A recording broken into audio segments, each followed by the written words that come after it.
Hello and welcome to the Larger Unnecessary First Player Token Podcast 1 year anniversary episode. It's a 1 year bumper bonus birthday special. Yeah, birthday box social bash.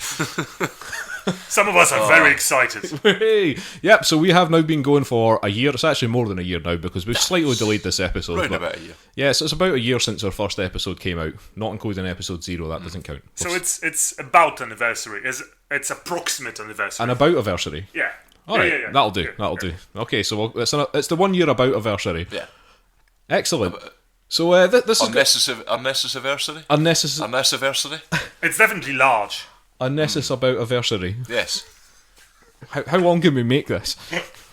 I'm gonna shorten it to unnecessary. Unnecessary about-iversary bash.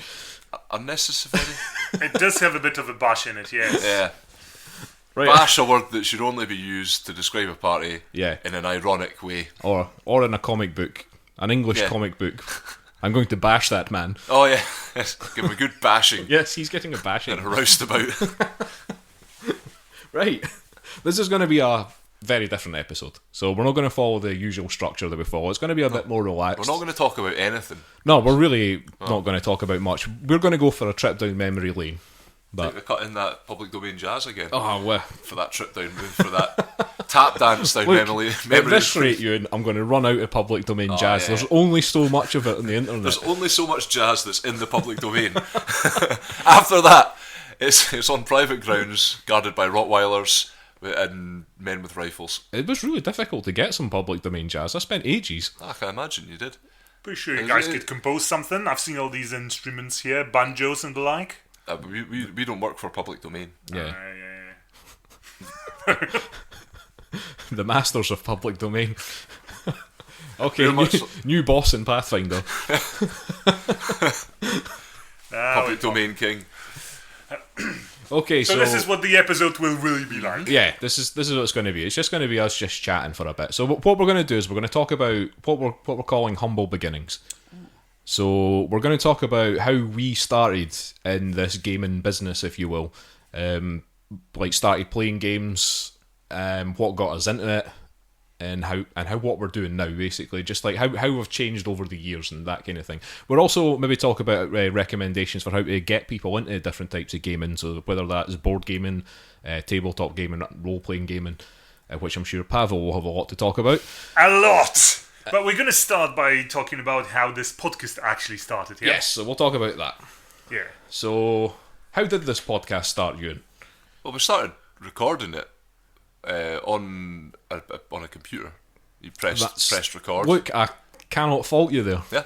But, I mean, you're missing the part where I turned up and, like... You came along and you said, listen, I want to do a podcast. I was like, all right, I was wearing tattered clothes. Yeah, I was down on my luck. I had basically raked you out of a gutter. Yeah. I wasn't looking for you. I was looking for a lost ring and a brooch. Yeah. Were you foraging for almonds again? I was hoping there would be some almonds in there. Yep. I don't know where almonds come. I still don't know where almonds come from, but I'm fairly certain they don't grow on bushes around the Edinburgh University campus. Which is where you went looking for them for some reason. Well, it was just a momentary thought. But yes, well, this is a true story. Well, yeah. No, it's not. It is a true story. Euan did go We're not going to foraging get for into a almonds. debate over. Well, I didn't go foraging for almonds. No, I thought you failed there at might no. I did try in the first place. That was the problem. I mean, you've got to try to fail or succeed, and I just So the lesson is, don't try. Don't bother. Just don't bother with any of it, especially when it concerns nuts. So as a foreigner, just a quick question here. So back in the day, did you guys not have shops? Buy almonds, maybe? Not forage, as such? But I mean, when you see some almonds on the ground, apparently Euan's brain first thinks there must be an almond bush around here somewhere. And If also they grow public- in a bush. Public property as well, there's yes. some almonds on the ground, and I thought, well, maybe they'd come from somewhere. But my brain, for some reason, didn't immediately jump to a packet of almonds that someone was chomping. This is actually a Right on. gamer's perspective if you think about it. You walk around, you see a flower in Skyrim, you think this is a white herb, you Well, want to pick it up. everything's a resource to be exploited. Alright, Yeah. yeah. Alright, very Yeah, well. I'm constantly looking for resources to exploit. So how long ago was that? What, when Euan went foraging or when we started the podcast? No, I think the, it might the be- almond foraging. Well, It was last year or something, wasn't it? possibly. So it might have been around the time we started this podcast, Right, which is so- probably the only reason I can think of that So would be what relevant happened? to Yeah. the. So how the podcast started was Euan was foraging for almonds, all right, and I had a computer. Yeah. Also, an important factor here, when did the mics come into life? The microphones. Yes, did we've you have- we've we- always we had just these had them. microphones. Because every average computer user has 2 professional-looking mics in their house. No, it's because we also do music as well. So There we go. Yeah, there's many strings in our bow, yes, our collective bow, poorly strung. purely So- strung like my banjo. So you basically like the sound of your voices. Yes. Well, basically, yeah. And I mean, We're fairly egotistical and we like to record ourselves speaking. true. Alright, But yeah. what had happened was I knew that Euan had That's a been noble making goal. Euan had been making noises about wanting to do some sort of podcast for a while. Hmm. Now, with me being that far into the board gaming hobby, like I'm totally obsessed with it, to be honest. And also having been a video gamer all my life, I just decided that this is probably a topic that I can talk about at great length without really having to think about it. Which is what this podcast really is. Yeah, and Us that was it. talking without thinking. And I just thought to myself, like, well, why not? Why not? Let's go and do this, because like I listen to other podcasts, so like board gaming podcasts like the Dice Tower. Yeah. Listen to those. Video gaming podcasts. My favourite one is Gamers with Jobs. Shout out to them. They're really good. And I just thought, like, I could do this. Better. I could do this better. I could do this more Scottish than them. Well, that's And all Scottish have. means better. That is our main selling point. It is. I mean, yeah, I've been into podcasts for a while and just various Yeah. podcasts, and I just like the medium. I find interesting, just the idea that if just get down a couple of mics, just record yourself doing whatever you're interested in. If you think you've got Yeah. something to say, I find that an interesting medium. Oh, I that's wanted it. to get involved. Yeah, and that's it. So I basically just said to Euan one night, because me and Euan have been mates for a long time. Yeah. Why not? Now, Do mates, this. mates in Scotland doesn't really mean sexual or on a ship. Just for the listeners can that do. actually don't. Well, yes, I can.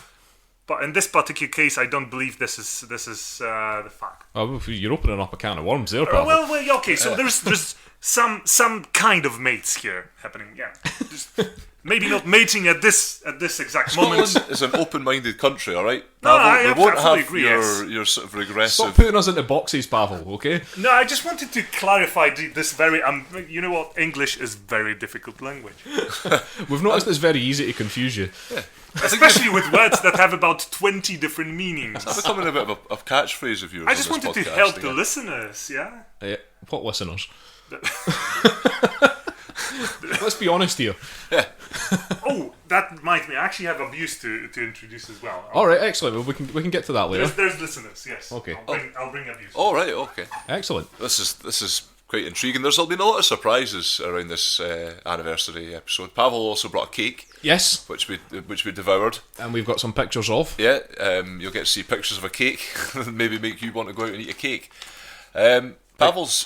Pavel's turned up with a couple of A4 sheets. Okay. All right, so this Pavel, are these like written out in bullet points or? Yes. Well. Okay, well, so maybe just at random points during the episode, you can introduce some abuse for us, and we can respond This to is that. actually thematically placed here because now that we're talking about how you guys started this podcast, I might just interject here and mention that I was a groupie of the podcast for quite some time. Yes.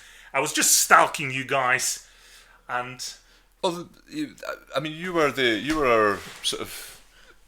We kind of made a mistake in that we took our only regular listener and made him into a host, which then sort Robbed of you of listeners. took away from our listener pool. Oh no, he still listens. Well, I suppose, yeah, as long as you're still listening, Pavel. I do like the sound of my voice That's as the well. condition of your contract here. Yeah, it works. With the First Player Token podcast and Podnose at large, we'll be passing on your details to George for. We're going to try and get you on every single podcast in the network. I think that's a good thing. We're going to pass you around. Yeah. But having said that, because I've not been with you guys from day one, as I may have mentioned here and there that there's anniversary coming, some keen listeners, because we do have more than one, There are a few. kindly got back to us saying that it's in fact not my anniversary but others, and as such I don't deserve as much cake as others. And this has sort of transformed into a bit of a discussion, out of which I have been generously gifted with a couple of. We've asked for feedback in the past, and God, I have been told that on this podcast everything was going well until I came along. I am like the Mass Effect 3 ending. I'm also sorry. I have to go through a couple of those. Wait! Is this abuse all aimed at you? I'm afraid so. There seems to be an entire email. This podcast has been a little bit about just abusing me, which is perfectly fine. So I've also been informed that I'm like Indiana Jones and the Kingdom of Crystal Skull. So we have to acknowledge that I exist, but nobody likes me. I'm also like Indiana Jones and the Raiders of Lost Ark. I'm here, but if I wasn't here, nothing would change. To me, that just means I'm like Indiana Jones, so brilliant that. I always liked a bit of a whip. Okay, give us one more. Give us a good one. One more, right. Yes, I am the bathroom break of the podcast. That's my favourite part. That's a bit harsh. That's a bit harsh, yes. There's a few good ones here. There's a couple, yes. Hayden Christensen would do a better job on this podcast than I did. Oh, Burns! There's yes. Or for example, I am the DC film to the other two Marvel films. I am the we of the podcast. Now that's slightly unfair. That's on the honestly, that's unfair. I must say, when I read through the whole list, I went through a couple days of the silent treatment here. Is this what happened the other week when you couldn't come to the podcast? Yes. You weren't Were you distraught over crying? your tooth. It was this. You just had this email as you were having your tooth removed. Pretty much, And yes. now every time you look at your teeth, you're reminded of this series of insults that you've been sent by presumably a friend or colleague. Everything in the podcast was going well. Then I came along and ruined everything. I am like the second season of Heroes. Oh, you are like the second season of Heroes. Oh yeah. I do feel quite heroic. Right. Okay. Maybe I'll take control of this page, and then whenever you start speaking, I might just dip into it. I think this. Yeah. So who sent this to you? A concerned listener, concerned for the quality of the podcast. Okay. Thanks, John. I'm reading your name at the front of this. Thanks, It John. might just. I don't. Yes. This is excellent. We'll send you a free T-shirt when we get them made. Actually, I do believe that John is in a T-shirt making business. Is he? For hobbits? For hobbits. Oh. Okay. He does know that hobbits don't exist. You've not seen John. All right. I see. Well, thanks very much for that, John. We'll continue with this. To your satisfaction, I did not have as much cake as the other two. No, you didn't. We devoured that cake. Oh yeah, that cake was delicious. It was amazing. What was the bakery you went to for that delicious birthday cake? It was actually a shout out, shall we? Yeah, give them a shout out. Cuckoo Bakery, and that's It's on. It's in Edinburgh on Dundas Street, I want to say. Dundas Street. Okay. Close to the Botanics, and it was awesome. Excellent. Yeah, it was a really lovely bloody cake. good cake. Yeah. So yeah, we had a bit of a birthday celebration a few days ago. Ate lots of cake, took some pictures. taking this more seriously than my own birthday. Aye, me too. I wouldn't sit and record a podcast when I have a birthday. By the way, This is like people that live through their kids. When a kid has a birthday, you end up just having a massive celebration that's better than anybody else's it's more kids. important, really. Than So you reach a certain age and you become unimportant. I think we've gone the full circle in the whole meaning of the word mate, because mating obviously does produce children. Yeah. There we go. Yes. Thanks for that, Pavel. We need Yeah, because we were playing just a minute, or whatever. Pavel, if you were a number, you would be pi. You could go on forever, but everybody wants you shortened to a reasonable length. This That's a good one. This one actually hurt because it was so true. Excellent. Okay, so what were we actually talking about? How the podcast so we started the podcast. and then how I joined. We started. We did an episode 0. Yeah. All right, which is still up on SoundCloud, Yeah. and you can listen. It was more of a test episode. It's the beta. Yeah, it was the beta. We hadn't really intended on actually putting that one up. It was more just for. It was more of a run through for us, wasn't it? Just to see how the structure would work. And So it wasn't beta then. It was early alpha, but then you decided for early access as well. Yeah, we went early access. Because these days that's a viable business strategy. It seems. Yeah. But except we're not asking for money for it. Well, yeah, that's true. It'd be nice if you sent us some money. We did episode 0 and we were quite happy with it. We did some there were some we had some like now when we record a podcast we can pretty much go the whole way through without ever really needing to stop. Oh yeah, I mean that. But the first episode 0's 1, 2, 3, 4 we kept stopping, we kept heavily getting worked edited. up, heavily editing all this stuff. Yeah. And we were getting sort of worked up about what we were saying, we were losing track of what we were saying, but I think it was more the feeling that you needed to speak and say something interesting. And we were kind of giving ourselves mental blocks by doing that. Yeah. But we've kind of stopped doing that. We were much more relaxed now, I think. I think that we're now 26 episodes in.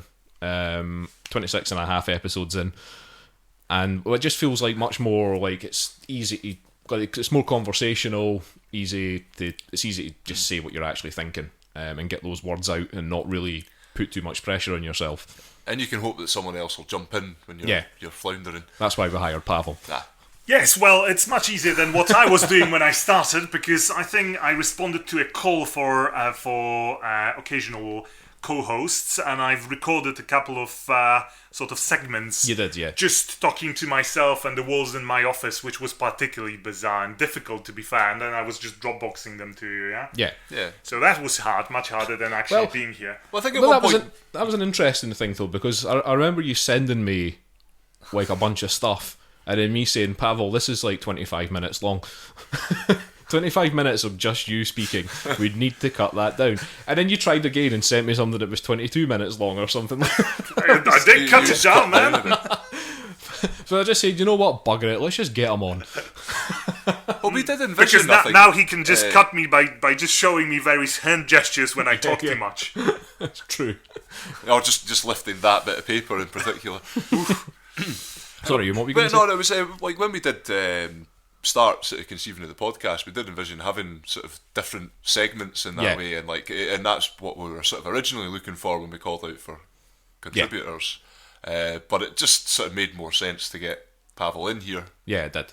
Also because I'm close by and so the guys we could sort of, were already in Portobello then, yeah? Yes. Well, yeah, you were there. Yeah. So you happened to be cycling by and we just grabbed you off the street. I worked, yes.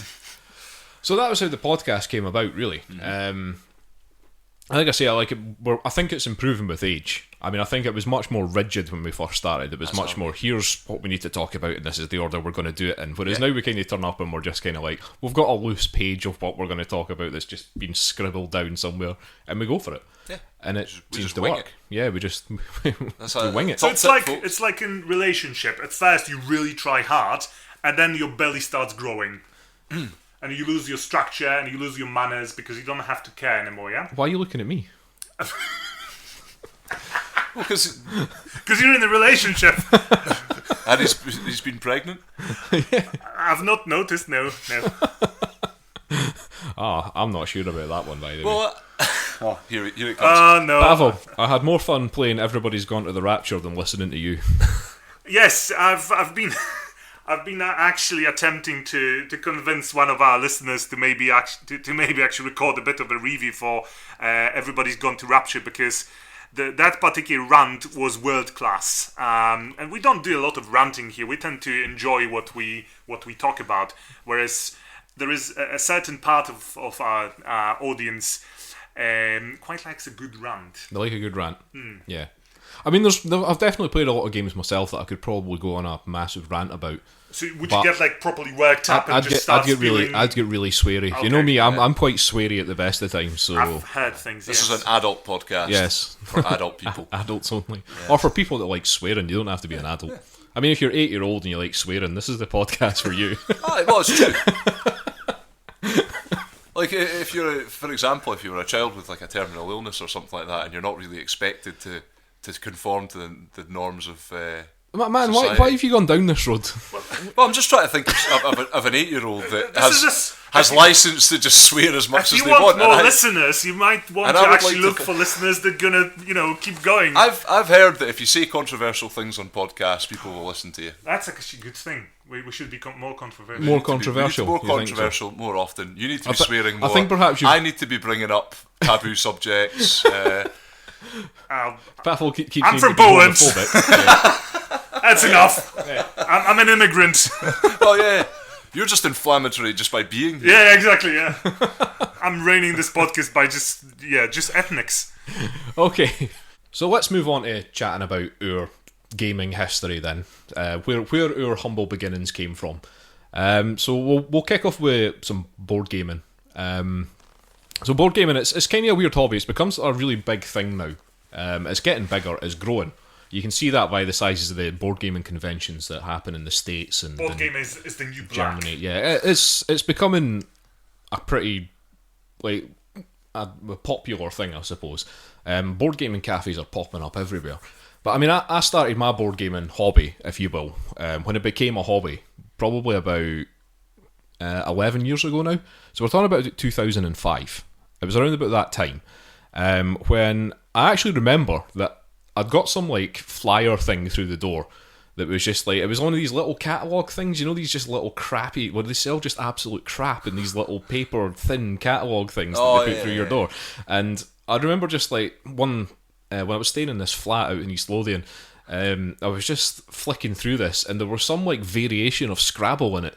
And I was just and it was something to do with maths or something like that. It was a sort of maths version of Scrabble. It was kind of weird, but I just thought that's kind of quirky. I'm not going to buy it, but I remember looking at it and thinking that's kind of quirky. And I think I then just went on the internet and I was I wonder what other sort of things like this you can find, and stumbled across this website called Board Game Geek. Now we know what Board Game Geek is. We've all used it at some point. And I've been a member on Board Game Geek since then. I think, or at least since 2006. I'm sure. But I remember just discovering this, that there were so many board games that existed out there that I'd never seen before, just never even heard of, and they all looked cool as fuck. There was just some of these things are really, really nice artwork and stuff. Because when a normal person thinks of board games, what do they think of? So what do you mean normal? A normal. Are you suggesting something? Non-normal is us. We're not normal. We're becoming normal now. We are becoming more normies, but we're using this podcast to help us become normal. Yeah. So let's say you went to somebody, I don't know, somebody at your work, and just say the word board games. What would they say back to you? Nowadays. Not nowadays. Just just in general, the general population. What do they think of as board games? I think the most average answer. I think the most average answer is what? Why are you wasting your time on, man? But also, what board games would they think of? Is what I'm asking you. Monopoly. Yep. Which is nowadays, if you say Monopoly to a board gamer, you pretty much get stoned. It's like swearing at them. Yeah, because they sit you down with a big blunt and they're like, yeah. Or if you listen, man. If you say to a collectible card gamer that, oh, you mean poker, you just get slapped in the face. Yep. So you Monopoly? Any advance on Monopoly? Oh well, Scrabble or something. Yeah, Scrabble, the game of life. The game of life, yeah, that's another classic. Ravensburger. Any Ravensburger game. Bit of Ravensburger. Risk is a good example. Classic. Cluedo as well. Cluedo, yes. Cluedo's a classic. And then you've got Scrabble. So have you guys gone through those games? Have you actually played them at any point? In our lives, yes. Yeah. Well, I think you're less geeky than I am. Really? Because I started board gaming 25 years ago, and I've started straight away from heavily themed stuff. Yeah. I may have touched something in kindergarten, but then you go for your War of the Ring and stuff like this. Well, let me jump in there because, I mean, these are like Monopoly and stuff like that are games that you play with your family, basically. These are things that, like, if you decide to play a board game with your family, these are the things that come out, because these are the games that people are familiar with, even though they're terrible. Now, but I mean, when I was a kid, we had Hero Quest. I played some of the Games Workshop stuff. I quite quickly gave up on that.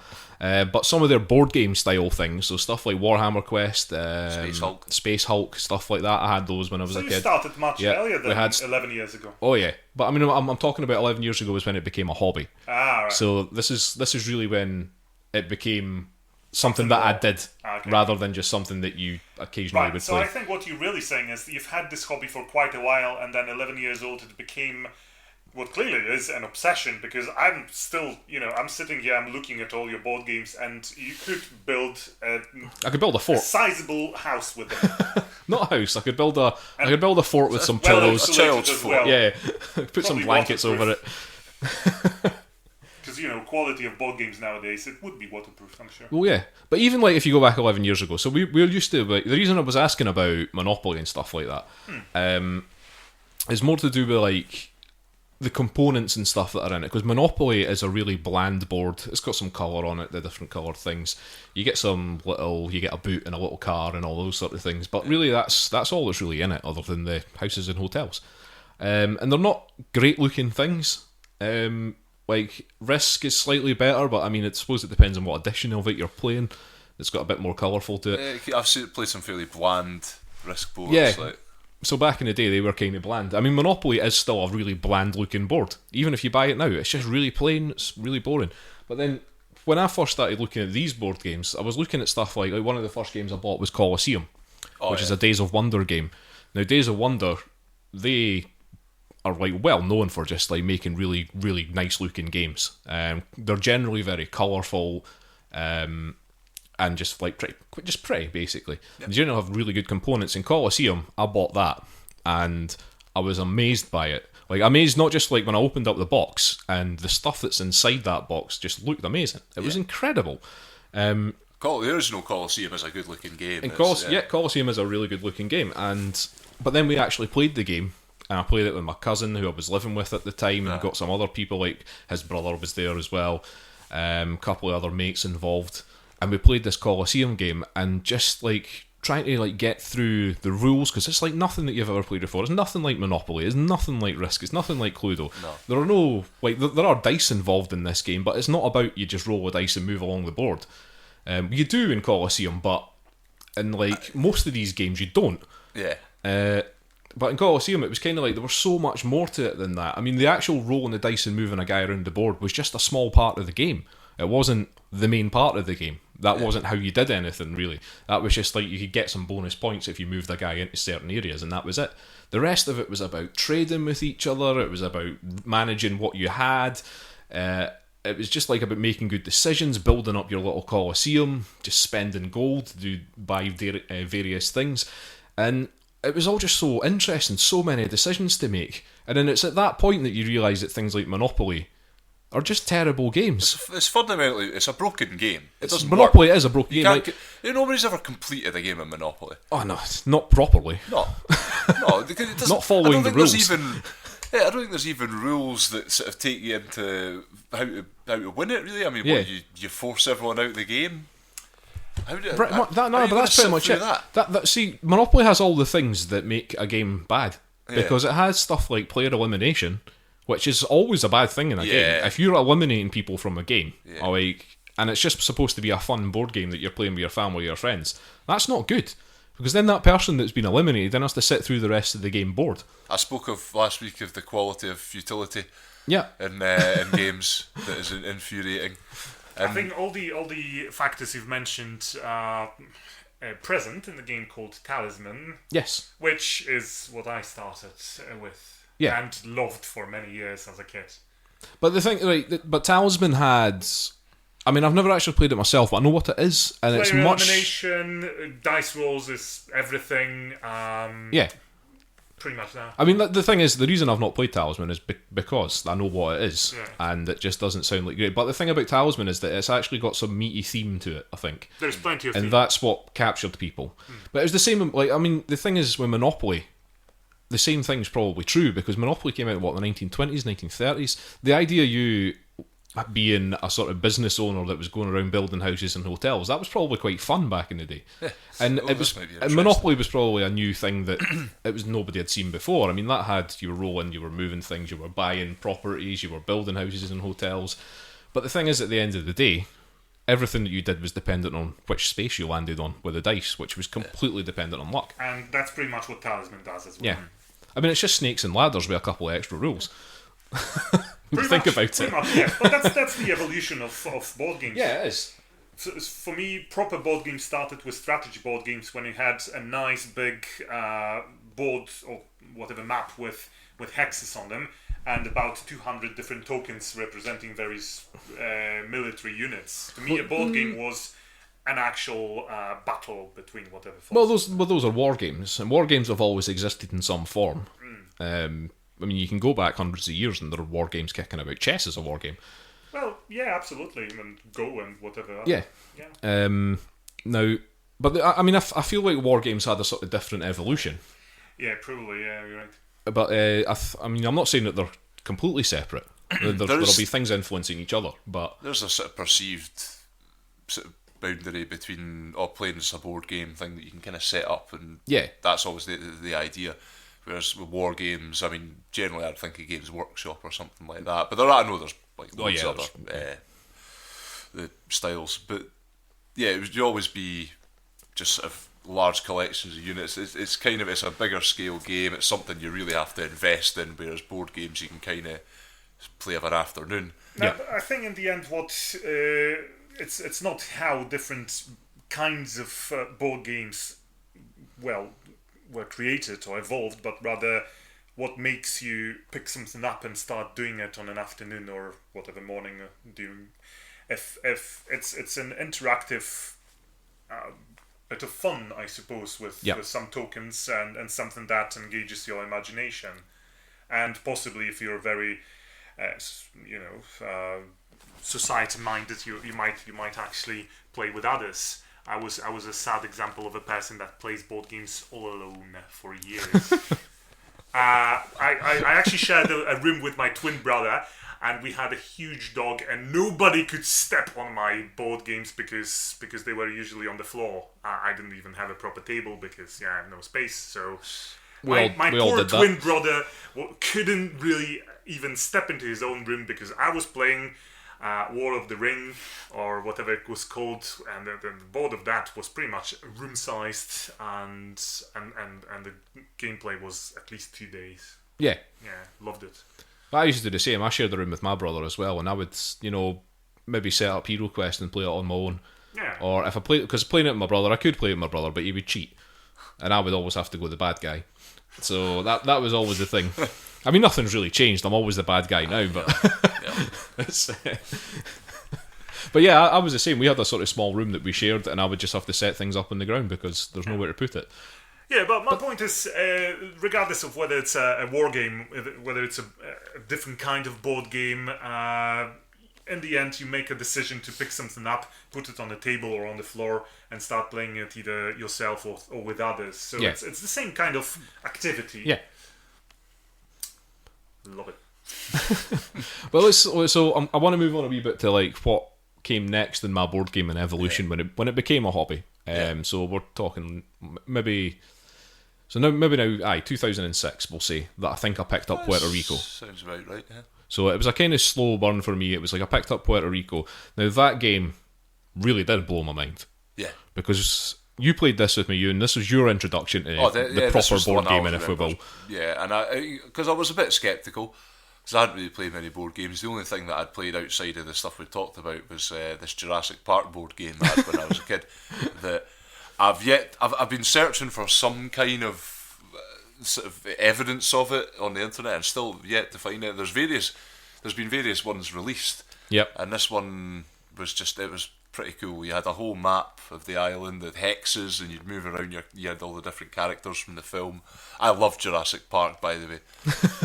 I describe it as being like my Star Wars, but I only really say that to avoid the arguments that ensue when I say it's obviously better than Star Wars. Excellent. So yeah, that was kind of it for me. But yeah, Puerto Rico, you got that out and you got me playing it, and I was blown away by this because I'd never experienced a board game that just worked so well. Yeah, and all the sort of the different paths to victory, the kind of you were never sort of disengaged with the game, because that's the sort of thing I worry about with these games. And even if you're not going to necessarily win it, you felt involved and you felt like there was something for you to do. This kind of, I guess it followed sort of things that you'd maybe see in video games that you come to like, just sort of building empires or building some kind of that simulation aspect of it. Yeah. That for me was kind of what drew me into it, and I started getting a few as well. I've got a modest about 5-6 board game collection based off that. We'll get to that in a second. I mean, I want to talk a wee bit more about Puerto Rico, because I think the thing that really blew me away about this was that we opened up this box and then we punched out all the cardboard bits, which were all sort of nice and colourful and stuff. Yeah. And then it's one of those things where you realise, like, there's no dice in this game. Yeah. There's not really any random chance. This was just a weird sort of strategy game where you had to make the decisions yourself. What decisions you made on a turn affected the game, but the decisions you got to make, it wasn't like it was a brain burner or anything like that. It was kind of just like, you can build something, or you can take something, or you can do this or do that, and it was just really elegant. It was so elegantly designed game that had a sort of finite end. It did not drag on forever. You could play it in an hour, you could maybe play it in less than that if you wanted to, once you learned how to play the game. And it was just like, was so strange that you were playing a game, having spent years being used to playing games that had some sort of random chance dice roll and card draw and that kind of thing, to see a game that did not have that worked, just kind of proved to a point to me that there's more to this. Like, there's more to board gaming than just throwing dice at a board. I think that's the thing, and what I talked about, coming in a bit sceptical, and I imagine that's probably the barrier that a lot of people have, is their memory of board games just being this sort of just trudging through it. Totally. And getting no enjoyment out of it or anything like that. And when you say to someone, "Oh, you play a board game," if that's the experience they've had, then so it is quite interesting to get people playing these games and see how they react. Oh no, it is. I mean, I've introduced some games to some other people. I remember one of your mates and his girlfriend at the time. I made them play Power Grid one night. Oh yeah, and they were just kind of looking at it and they were just like, what is this? Like, they were just not too sure about this. And we let them just kind of be this, like, on the same team, if you will, sort of thing. It's just a bunch of single players, but they let them play as a duo on one team. And I just remember halfway through the game them being like, this is amazing. Like, what? This is ridiculous. This is crazy. Like, and again, Power Grid's a game that has very little random chance in it. No. It's more just about the decisions that you make while you're playing the game that affects the game. You're not. I think the only random chance is the power plants that come out in the power plant deck, but even then, they're kind of in some sort of order as well.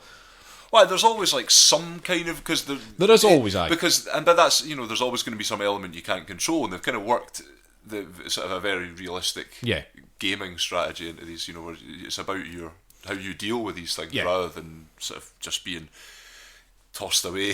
But these are like Euro games. These are like the sort of Euro games that I think of. When somebody says Euro games, these are the things that my brain goes to, because these were the first ones that I played. But it's mainly because they've come out of Europe, and mainly Germany. I think Puerto Rico and Power Grid, I think they were both made by German designers. And there was a lot of this, like, the German board gaming history is just incredible. Like, they've been doing this for years, and it just all of a sudden exploded out of Germany back in the early 2000s. Well, there's such a recognisable style with those games. I mean, the early sort of, the ones they're published by Rio Grande over here. Rio Grande do the English translations and then publish them. So you kind of work through all these, and I sort of end up picking up a few of them. I got Thurn and Taxes, which I quite enjoyed. Game, and they all, there were certain sort of things. There was really great mechanics. Sort of, like you say, elegant board game design. Yeah. Great graphics, and always really odd themes, like Thurn and Taxes about like postal routes in Bavaria's powering, doing it like a power grid of Germany. These sort of things, they didn't seem like obvious themes, but they were always really intriguing. And that's sort of that's sort of what keeps me coming back to those kind of games. Yeah. Pavel.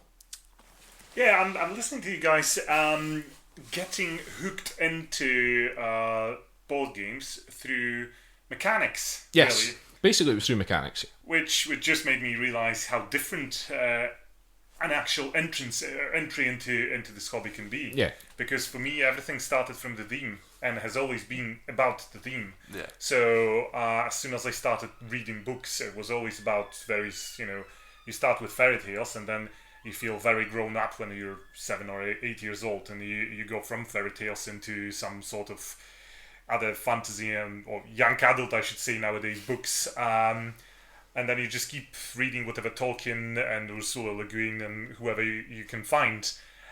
So for me, board games were all about interactive books, and then RPG when I found it when I was about 13 years old, was pretty much the same. So if I picked up whether it was a war game with all sorts of tokens representing orcs chasing you all around Mordor, or whether it was various other kinds of actual board games, but usually with tokens rather than yeah. I mean, we're talking over 20 years ago. So yeah, it was so all we're talking about a limitation and nothing else. Plus, Poland was barely out of the Iron Curtain, so different times back then. I think good times. I think Pavel's nostalgia stories are probably going to be have more pathos than anything that me and my Chris can come out nostalgia. with. I think board games for me was just a way to get out of the the kolkhoz, the gulags, and the other sort of forced labor camps, and try something completely different. So I would pick up games not for the mechanics, and I wouldn't even recognize or remember mechanics of the games nowadays, the engines of the games. I would remember themes. I would remember how various science fiction or fantasy themed games sort of picked my mind and sent me on a journey. In fact, as I was listening to you guys, I picked up my phone like 3 times trying to find the titles of the games that I haven't picked up for 20 years, and I'm really now going to look for them and try to get them because, God, I used to love them. So for me, it was all about this. I played Talisman without really caring much about the fact that I have to go where the dice tell me. For me, Talisman was obviously every single adventure card you draw as an adventure in your head you can go to. So for me, it was pretty much just the first step towards RPGs. Yeah. I think when you're playing by yourself as well, and you can sort of immerse yourself in it, you're not going to be too worried about what the game's doing to you, or because you can develop your own sort of story. A few times I've managed when I was a kid to play board games with others, but let's face it, 25 years ago board games were not considered cool. So I was just Let's be honest, they're still not. Oh, come on! Just yesterday I saw an article on Uncle Takei's Facebook page, and if Uncle Takei says something's cool, then something's cool. All right, well that's settled then. I mean, it has come to the point now. Board games are kind of like fodder for sort of Guardian column. Oh yeah, sort of they definitely kind of stuff. So I mean, they are sort of in the mainstream consciousness and that. Well, anything George Takei says is mainstream. I see.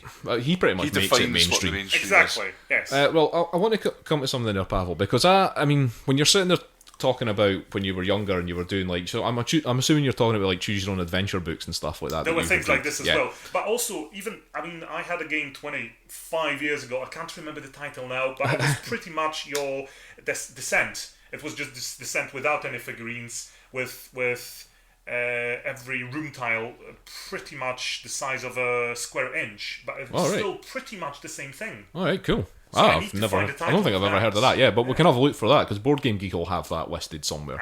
I'm pretty sure of it. They have everything. Lovely. Now, but I wanted to talk about that because when I was younger, I did the same thing. Now, when I was younger, I was obsessed with fantasy stuff. I mean, it was just something I would lose myself in. Choose your own adventure books. I mean, I love things like Hero Quest, obviously. Kind of started getting into Warhammer and stuff like that, but I mean, Warhammer just kind of, even when I was younger, I was cynical, so I just I gave up on that quite quickly, like I said. But I mean, it sounds like because I really like theme as well. Now I know you're not as into the sort of more themey games that are less focused on mechanics. I think that's fair to say. Probably, yeah. Right, but I mean, I'm kind of somewhere in the middle with that. I'm like, I really like theme, but I also really like mechanics. Like, I really like the balance. And if I've got a game that's got a good theme and good mechanics behind it, a good example of that being Dead of Winter. That's a game that I'll love. And then I'm on the other side of the barricade, so it's pretty much Chris is in the middle, and then Euan and I, we're just balancing each other.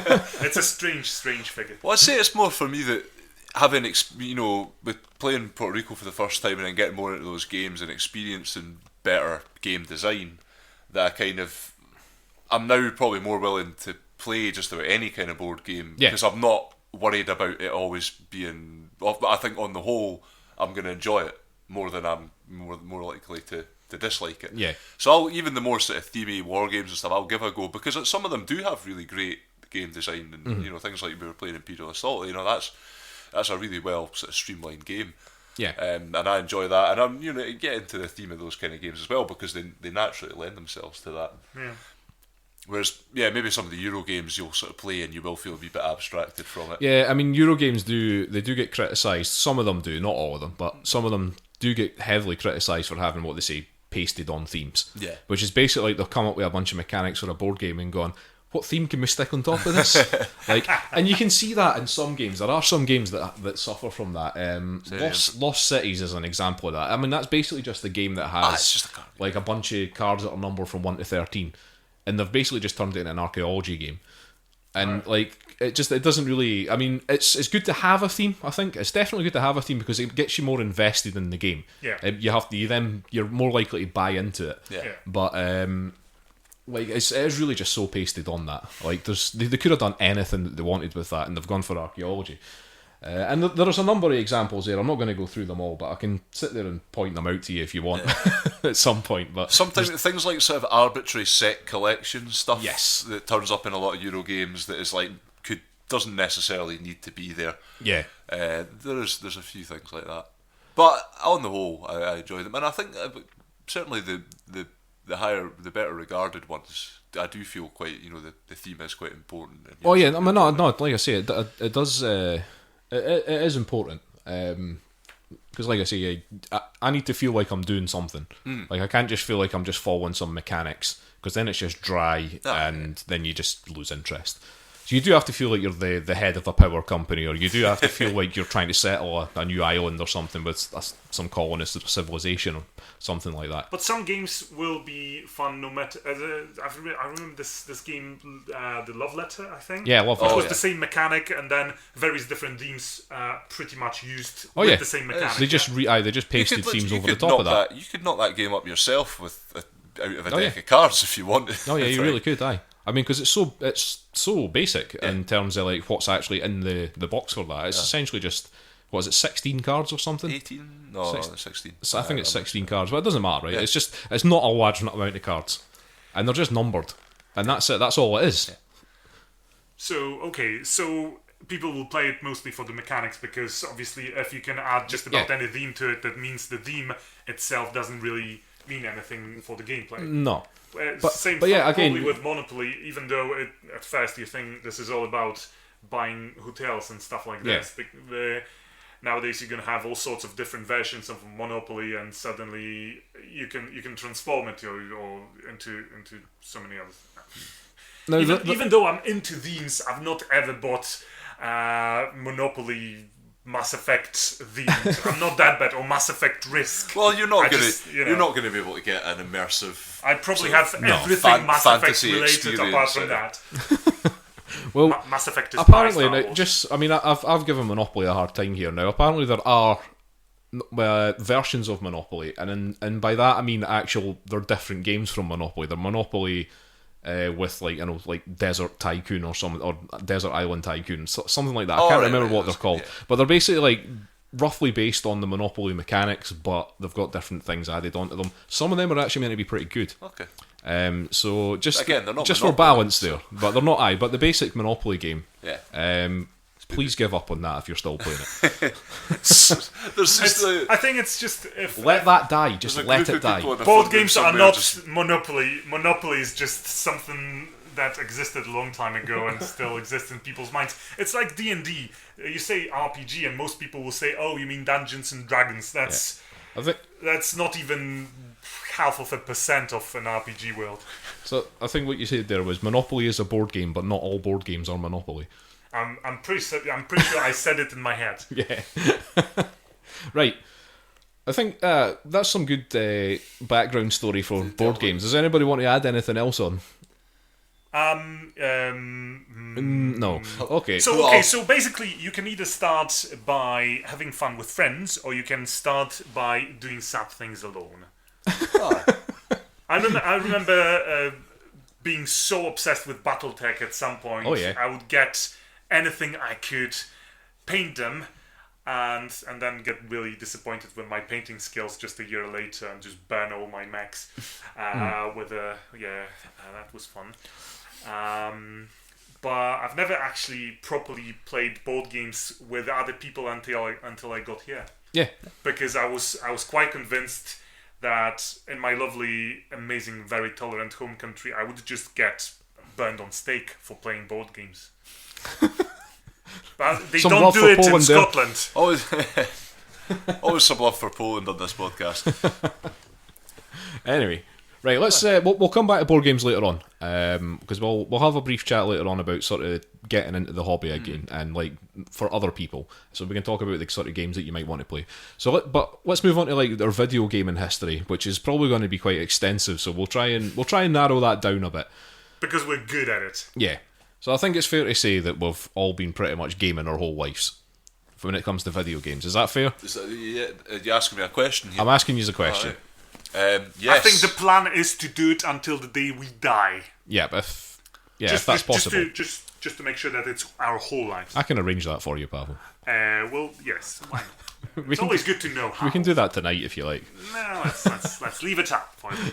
Right, so in fact, let's hear from Pawel first. So let's hear from your communist country perspective as a young man. But we're going to talk about computer games now, yes? Yes, we're talking about video games now. Yeah. All right, so RPGs later then. Yes, You promise. I promise you, we will can get to talk about RPGs at length. Right. So let's talk about some stuff now, and then we'll get to talk about meaningful things. So, computer games then, yes. I come from a country. No. So do I. I come from a country where those, say, 30 some years ago, there was nothing. Literally nothing apart from vinegar and, let's see, toilet rolls, sometimes. But you had to queue for them. So when I was about, not 10 years old, maybe, say, 7 or something, can't remember exactly this, because, history, the Iron Curtain finally fell down, and then everybody started making money by either releasing Western stuff and pretending it's genuine and not stolen, and pretty much just bastardizing various Western IPs, or in terms of computer games that would have been not really genuine technology, released under a different name, and again sold in Poland as a proper domestic product. And I had what was called an MSX, and I was probably the only kid on the block / in the bloody district to actually have a computer, because my mum was a teacher and actually a school principal. So in a communist country, that means she had ways to acquire things. Oh, sinister ways. Thanks, Mum. So that pretty much means gaming since the day you remember, yeah. And it's gonna sound awfully old when I say that back in my time, video games actually used to tickle your imagination as opposed to your whatever graphic specs. Nowadays, if the graphics are not good enough, you can't even enjoy a video game. Back in my time, you had like 4 pixels on the screen and you would get so excited. So yeah, that would be me, and I've been playing ever since, and somehow gradually things were getting better and better until my computer, not MSX anymore, but an actual proper Windows computer with a mouse. I couldn't believe mice were actually introduced. I remember being given a computer mouse and I thought this would never pick up. And This is just a fad. I actually boycotted it. I hated it because Norton Commander was the thing. And obviously all the DOS commands were the thing, and the mouse was just for pussies. So yes, what I was gonna say is, for me, actual proper gaming stopped at some point when my PC wasn't good enough anymore. Until the day I picked up the Dreamcast and started playing what was called Shenmue.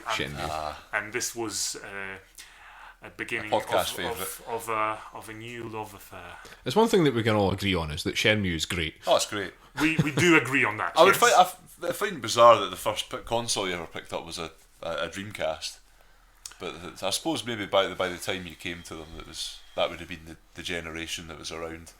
Yeah, I never and had. For some reason, you felt loyalty to Sega. No, I always buy consoles depending on which game I want, as opposed to which console I like.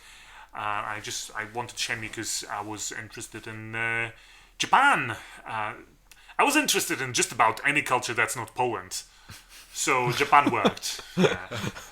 You're looking outwards for inspiration. So tell me more about this MSX though, Pawel, because MSX was an amazing it. computer. You people should try it, yeah. Because consoles are just boring compared to an MSX. You had cartridges which you would have to stick into. When I say cartridges, just imagine something that's pretty much the size of a cassette, but twice as heavy. Yeah, you stick it into a slot. And then your MSX is already a bit too old to read it, so it's struggling. And this is where the connection comes in, because nowadays computers and consoles are a bit soulless. Yeah, they either work or they not. But back in the day, in my times, you would actually listen to your hardware, and your hardware would speak to you in various noises the engines and the fans would make. Yeah. So you stick your cartridge in and you listen to it, and you can hear, labor. Oh, it's not doing well. You have to squeeze a bit. So you grab the keyboard and you start squeezing. You can hear the cracking of the plastic, and then the noises the computer makes slightly change, and you know that it's actually managed to read a bit of the cartridge. And then you employ your twin brother to just hold it like that, and I'll play it, and then it's your turn. So those were the times, yes. I think MSX actually had its entire operating system on a single floppy disk. It didn't have an operating system on a hard drive because it didn't have a hard drive as such. So you would put an operating system on a 1.44 floppy disk, and then you would put a cartridge with games into a slot, and that was you. That was you for a whole evening. And thank you very much, Mum, for assuming that this would actually put me into an IT job, because you know what? Hey, I'm an IT guy nowadays, so it worked. Give them a computer early. And you know what? It's not just silly gaming, it's actually education as well. And nobody thought that 30 years ago. But it's true. You learn the value early on of just jury-rigging a machine. Pretty much, That's always a useful skill. Yeah. Right, what about yourself, Euan? Let's talk about your gaming history. Well, because that's one thing that actually I've probably done a lot more sort of video gaming certainly since we started doing this podcast. I would say my sort of video gaming heyday was basically in the sort of 90s when I had a Super Nintendo. Woo-hoo. And that was just the best thing ever, because before that I think I knew a few folk that had the early sort of Nintendo systems and things, or Sega, and I was always quite jealous. I always wanted to play Mario and that. Aye. So when I eventually got the opportunity to do so, I think I really went for it head first, and I played constantly on my SNES, wore all of the cartridges out, just absolutely loved it. Super Mario World. I think I never really had about 8 games, but I played all of them relentlessly. There was that Star Fox or whatever it was, just the classic first ever 3D game. or attempt at depicting something in 3D. That's not true, but it's... Yeah, no, I know it was, but at the time it was kind of. It was for the big some thing reason at the it was time. hailed as being the next I remember they generation came of- up with a thing called the 3DFX chip, which was just like something that they put into their cartridges that was supposed to just make this whole 3D experience. It was just And like it was having, just a game. It was like basically having sort of shoddily line drawn. Yeah. It It was polygons. Polygons. Polygons, you know. They invented polygons. Have a triangle. Have a pyramid. Have a cuboid. Have several cuboids. Have some hexagoids. Hexagoids. Hexagoids. Yeah, things like that. And cannon fodder was the one I was particularly obsessed with. I remember cannon fodder. Because I played that earlier on a Atari with probably with long-time listener and long-time friend Ian McDougall, who had an Atari that his dad used to get him loads of. Stop name dropping celebrities. Man. His dad, John McDougall, got him lots of like pirated games. And we used to sit and play on his Atari ST, and we had Cannon Fodder was one of them, and we had Life and Death, very early surgery sim. Excellent. Which was really good. We never got past the first operation and that, and it took you a while to get round to doing the first operation, because you start off as a doctor in a hospital. You'd have to go and check on your patients, go on your rounds, and eventually you would be assigned a appendix removal, which is a bit straight. I mean, that's not really how it works as a doctor, but Not really, no. they have surgeons. It's a game, Euan. Yeah, it's a game. Maybe you switch personalities, I don't know. But yeah, you have to. You would have this little block of flesh in front of you, and you'd have to swab it up, make sure the area was disinfected, and then you'd have to knock them out with gas and everything like that, and then use a scalpel to cut in, and then break open the skin. And it was quite in depth, and you had to really pay attention to what you were doing to get anywhere. We kind of worked out through trial and error how to sort of play the game, essentially. So you start off basically killing people, just like slashing through someone with a scalpel when you hadn't knocked them out or anything like that. Which just reminds me that back in the day when I was starting video gaming, no English knowledge at all video games in English. That was a particularly nice challenge to learn to play video games without having and a also chance learn English. to actually, Well, the thing not is, even a single word. yeah, I mean, I guess you would have learned some from like the more text-based games, but really a lot of games like that in the early days, you had no idea what to do. You wouldn't necessarily have an instruction manual for them. Or tutorials and everything like this. So I think you'd almost be in the same position as someone who could speak English playing some of these games. But I played my SNES relentlessly with me and my brother and various other crew. We came up with daft sort of games for multiplayer stuff when we graduated on the N64, because you couldn't play. There weren't many multiplayer games on the SNES. I could remember. Certainly not many that. There were more on the Mega Drive. Yeah, I think Mega Drive was where the multiplayer gaming was mostly at. But I 'Cause think there were some good ones on. Well, because the I kind of SNES. branched out on the early, because I basically had my set of 8 cartridges, the games that I would play. I think it was like a Street Fighter game and various others, and the only other sort of way that I would get hold of games, sort of swap them and then get them back. Whatever. I did a swap with my cousin, and that was a poor decision. I think I gave away it was Mario All Stars and a couple other games that I wasn't playing at the time, but I very quickly went, you know what, I'd rather be playing them than what I was given here. That's swapping regret. If anyone's seen Pit Fighter, and in fact I think you've Pit got Fighter, you've seen a video of Charlie Winsmore playing Pit Fighter. Infuriatingly bad game, just didn't work. The idea that was ever charged for is like somebody bought that cartridge. I could see why they wanted to offload it. There was one good game in the bunch. I played Crash Test Dummies platformer.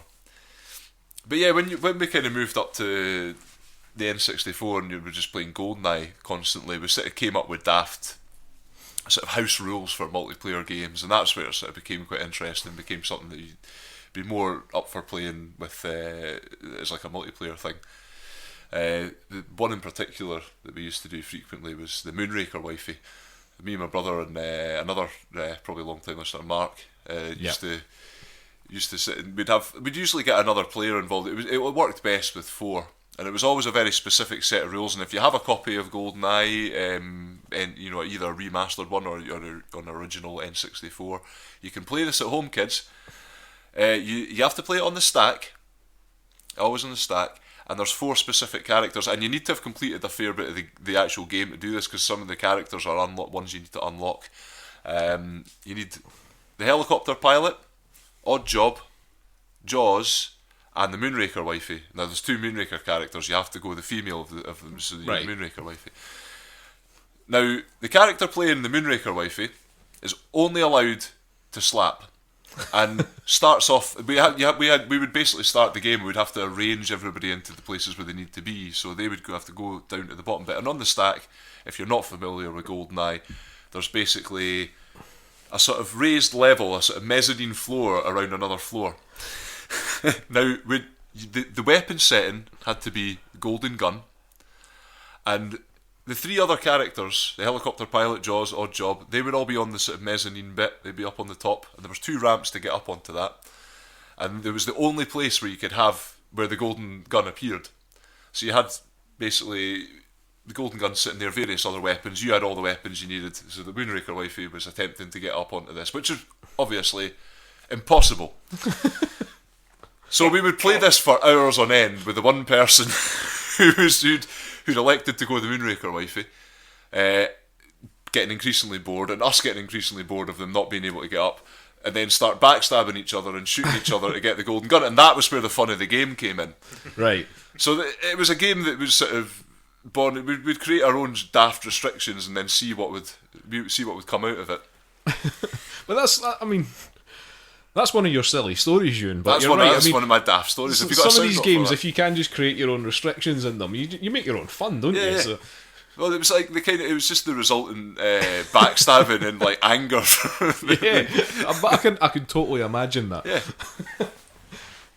that made the game for me. That was my abiding memory of GoldenEye. We've all got these sort of like definite memories of video gaming, just like specific things that you would do and stuff like that. My personal history with video gaming, we've had stuff in our house since I was a kid. Now, we pretty much had nearly every console as time went on. Not because we were rich, but I think the benefit was that I had 2 brothers, and generally as a Christmas present we would get a console, but it would be shared between the 3 of us, so it was like a shared Christmas present for us. But like when I was a kid, my family already had a ZX Spectrum. Now, some of my earliest memories of playing video games are on that, and stuff like Paperboy, which is a classic game. And then you've got, things like, there was a Roy of the Rovers game that for some reason really sticks in my head, mainly because I think you could go fighting with your mum. It was a weird game. It was like Roy of the Rovers RPG. It was bizarre. But you had to run around. There was some weird story about how some crime lord or something had kidnapped your team. So you had to go and find your team, but you had to go and interact with all the people in the town that Roy lives in. I can't remember, what is it, Melchester? This fictional town, right? And then at the end of it, you were timed. You had to go and find these people within a time limit, and then at the end of it, you had to play a football game with the team members that you'd found. Oh my god! And it was impossible. Well, you could walk about this town interacting with people, talking to them, asking them questions, picking up items, but you could just fight with them as well. It sounded like an early inspiration for Shenmue. Oh no, it was really weird. It was such a weird game. But that sounds amazing. I'm going to have to look that one up again, because that's hilarious. I might actually, if I can get an emulator, I might stream that. Right. But there's other stuff like Jet Set Willy, the infamous game that you couldn't finish because they didn't finish making the game. Yeah. But everybody seemed to have a copy of it. It was the sequel to Manic Miner, I believe. But these are my earliest memories. So these are earliest memories of video game, and I'm talking when I'm sort of only just learning to walk and talk, that I'm hammering this ZX Spectrum keyboard, basically just wah. See, you were born and raised with it. I was born and raised with it. But we had an Atari ST with some classic games on that, including a 3D game, Euan. So there was a 3D game on the Atari. Knew how to do the 3D. Yeah. And then we had the original Nintendo. Early memories of playing Duck Hunt. classic. I played that with my cousins. And then we moved on to like we never had a Master System, but we did have a SNES. We had the Mega Drive. We got a Mega CD. We kind of skipped a bit of a generation. We never got any of the sort of like, I never actually owned a Dreamcast back then, or any of those sort of like systems. But we did get a PlayStation 1.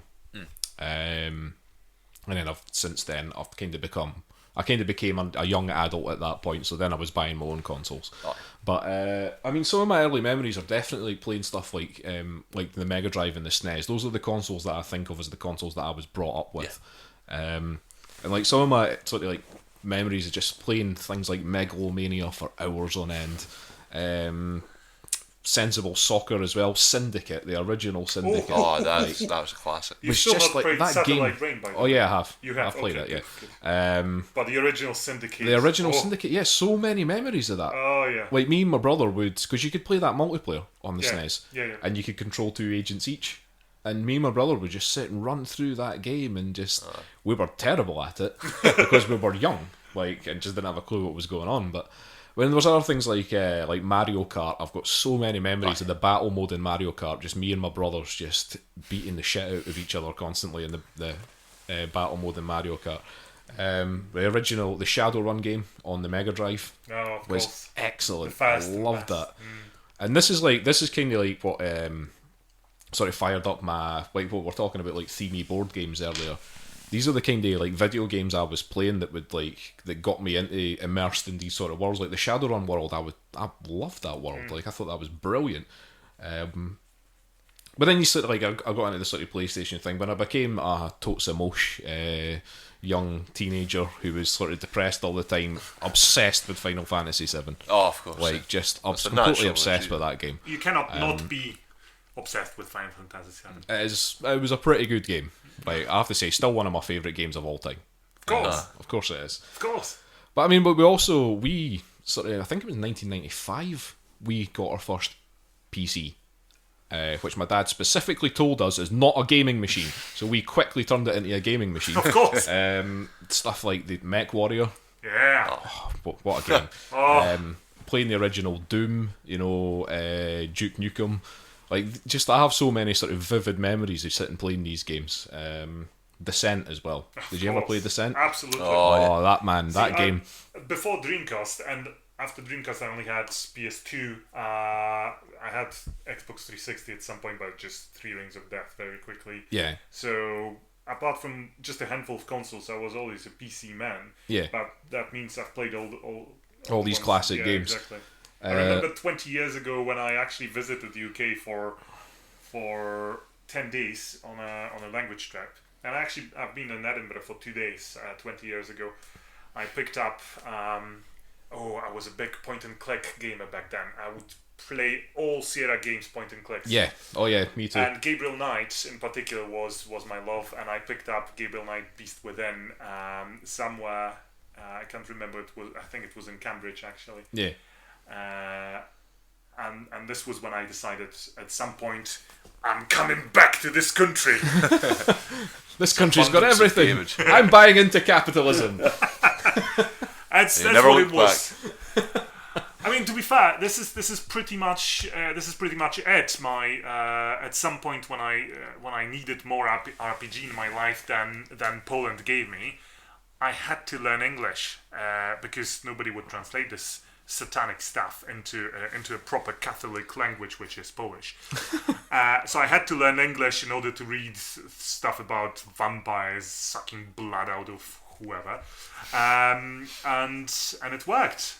Yeah, clearly. Yeah, because now you're walking about sucking blood out of whoever. I've sometimes. Did you ever play The Dig, the point and click adventure? The Dig. It was one that was set in space, but it was I think it was something to do with an asteroid or a comet or something that was coming towards the Earth, and they sent some people up to investigate it, and you end up finding this ancient civilization or something on this thing. It was a weird one. There was some of them were really bizarre. The Darkseid, the Full Phantasmagorias, all sorts of very strange point and click. But games. I played a lot of the point and clicks as well. Yeah. But definitely there was a period where PC gaming was the thing for me. Once the sort of SNES and the Mega Drive came, they started to become a bit out of date. I really started on the PC gaming until the PlayStation 1 came along and kind of changed that. But there was a good couple of years where PC gaming was my thing, even though I was only like 13. But yeah, definitely a lot of memories of that. So lots and lots of gaming through our lives, yes? Yeah. Now, how about social perception of that? Because we've established that board game, especially back in the day, was not cool. Yeah, well, what was not cool. I clearly remember playing video games on my PC at about 2 or 3 a.m. after having gone to bed, listening if parents went to bed, then sort of getting up, putting towels under the door so that they can't see the glare of the monitor, and then playing until I have to get up to go to school and things like this. So obviously you would do stuff like this in secret. Oh, obviously, we've all done that. But at least you've been playing video games with your brother, and yeah. Whereas that's another of hobbies of mine, enjoyed in secrecy and solitude. You were asking about the perception of that, and I think like the perception of gaming has really changed now. Because back when I was at school and stuff like that, if you were somebody that sat and played video games all the time, you're just wasting time. You were kind of you were never like a cool person sort of thing. Like it was never like I'm not complaining. I didn't care, but I always I always kind of felt it was like if you were constantly if you were just constantly playing RPGs or something like that. But like I think everybody though, certainly for guys, it was like everybody wanted at least some bit of the video game in action. I think it wasn't like completely. Yeah, but I think the generation that we grew up in was when that kind of started to change. Yeah, because basically every teenage boy had pretty much, when we were about, had a PlayStation or something similar. And I suppose nearly every teenage boy. Well, by the time you got to SNES, that's when it started sort of being specifically marketed to young boys, and it was kind of so it was something that was desirable, I suppose. Yeah. But then, now the perception of video gaming has really changed, and they now think that when it comes to the demographics, it's almost 50-50 male and female. Oh yeah. And my wife is just now playing Deus Ex, and I'm here waiting when is my turn. She's like, get out of the house, Pavel. Enjoy it, honey. Go enjoy doing your podcast. Be careful. Don't use up all the Praxis kits. But it's now not uncool, because everybody kind of does some gaming of some sort. And maybe they don't even realise it. If you're sitting playing these games on Facebook, you're a gamer. Yeah. Alright, if you're sitting playing them obsessively, you're a gamer. There's no way around that. It doesn't matter if you're not doing it on a console or you're not doing it on a PC. If you're sitting doing something that involves some sort of mechanics like that, you're playing games. Absolutely. So, and it's the same with people playing stuff on their phone. If you're playing Pokemon Go, you could count yourself as a gamer, I suppose, because you're running about collecting stuff. That's a game. Why not? Okay, let's admit it. Pokemon Go is actually a game. It is actually a game. It pains me to say it. I mean, it's essentially like a side quest in an RPG. That pains me now to hear it. There you go. No. Right, yes. I've not touched Pokemon Go or anything Pokemon themed ever, but I have to acknowledge it. It does exist. It does exist. And I've seen it happen. Yeah. And for a very short while, I was almost playing it professionally. when oh dear. Yes, when your boss decides that maybe potentially you have to create a Pokemon gem for customers, you suddenly have your entire life flashing in front of your eyes. You're gonna have to Is that in your contract? You have to actually learn to play this game, but also that might just be a dream come true. I mean, everyone at some point wanted to play games for money. Yes. Yeah. So even if it's Pokemon Go, if I'm actually paid to play it, paid for it. That can't be that bad. But fortunately, I've deflected. Right. Well. Let's move on to RPGs then, because we've talked a good bit there about how we started with our video gaming and stuff like that. And that was a trip down memory lane, I think. Certainly was. So, before we move on, can I mention one thing? Purely as I wrote this down, I wanted to mention it because I brought this up the other day about Sega Mega Drive games. Okay, go for it. And that was one of my swaps I did. Swapsies. Because I was going on about this game and I was describing lots of stuff, and I think one of you might have mentioned it was Zombies Ate My Neighbours. No, but I am vaguely aware of that game. Right, okay. Because the version it was over here, I think it was known as just Zombies. Right. And I looked up instantly. I saw the cover for Zombies, the UK version of it. Was like, yeah, bang on the money. This was, and it was like these two teenagers going around a suburban neighbourhood with various monsters. It's not just zombies. It's like more sort of like 50s and 60s sci-fi stuff. There's a picture of them fighting a giant baby. I was like, yes, I remember that. But yeah, sorry. I just wanted to bring that up, that game is quality and it's still kicking about. And you can... I looked up, you can get...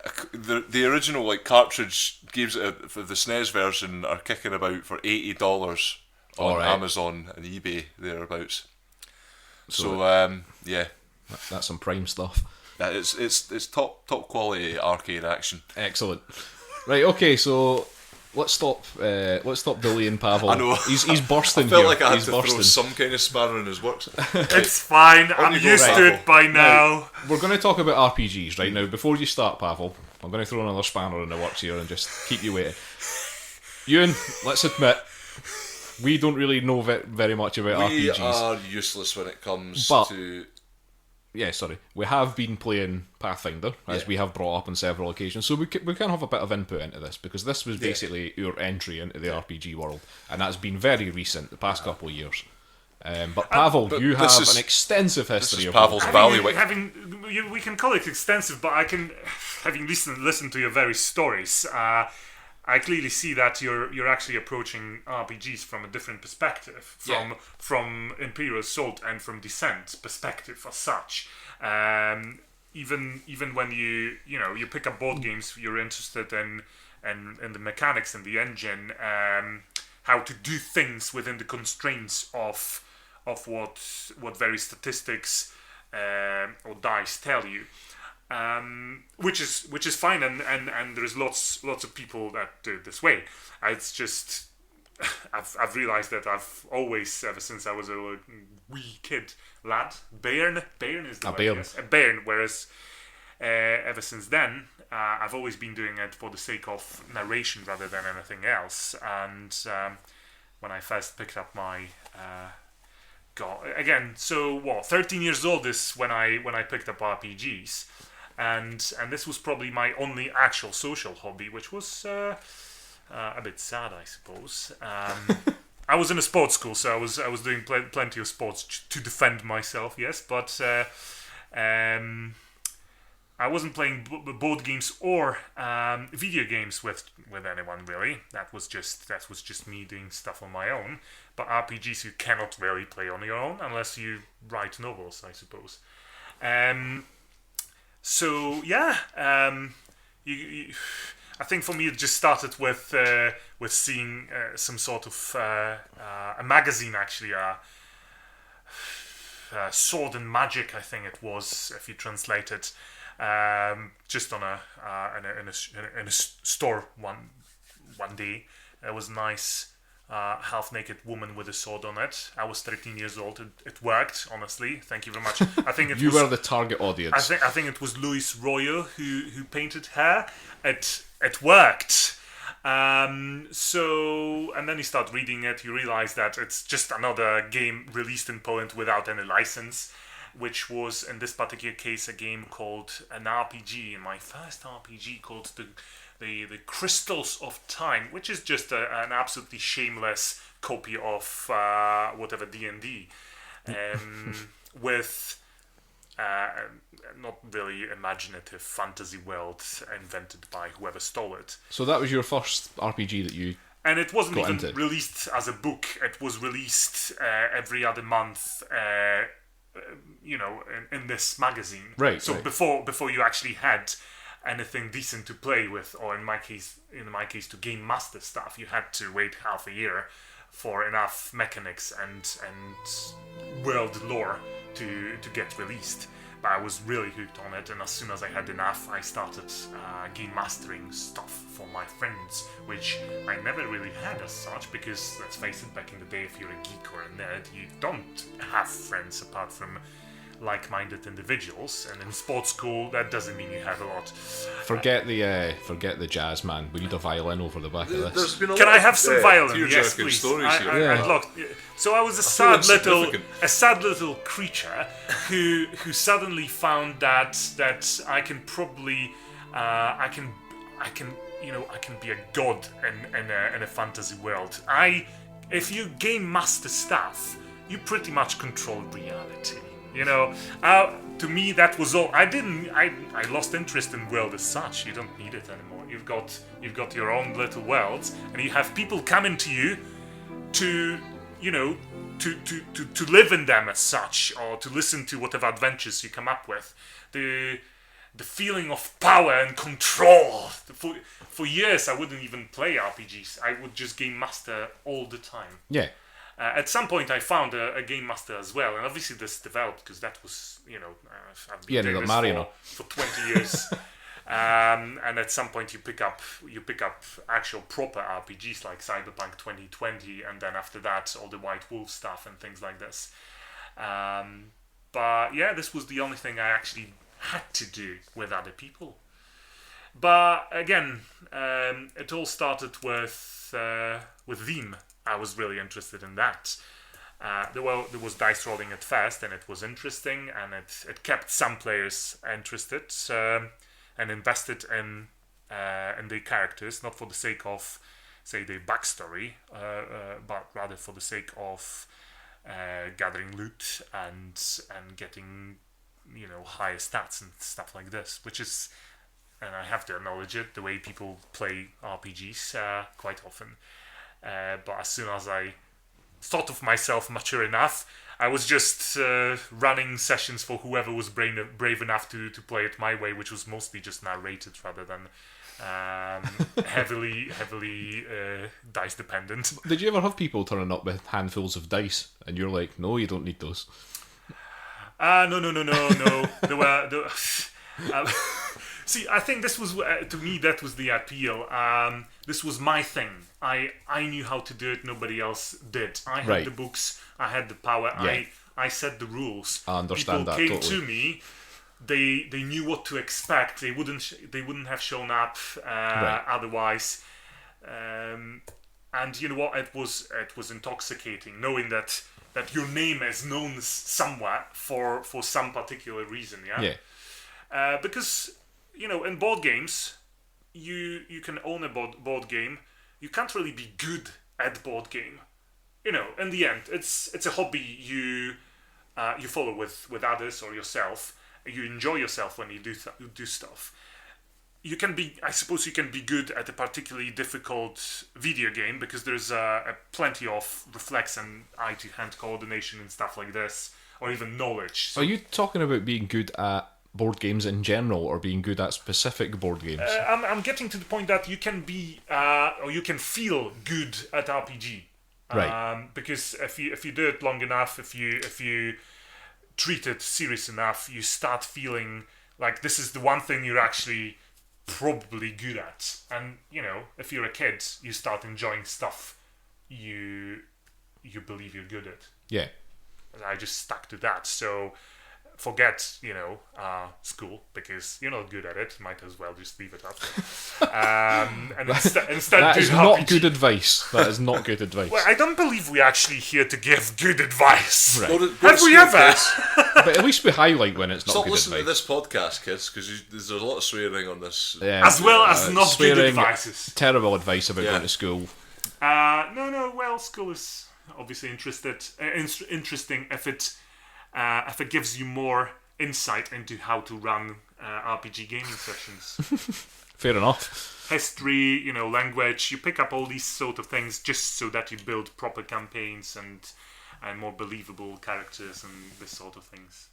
So how long is RPG? Because I've heard you describing RPGs as being like a way of life for you rather than or the meaning of life for you.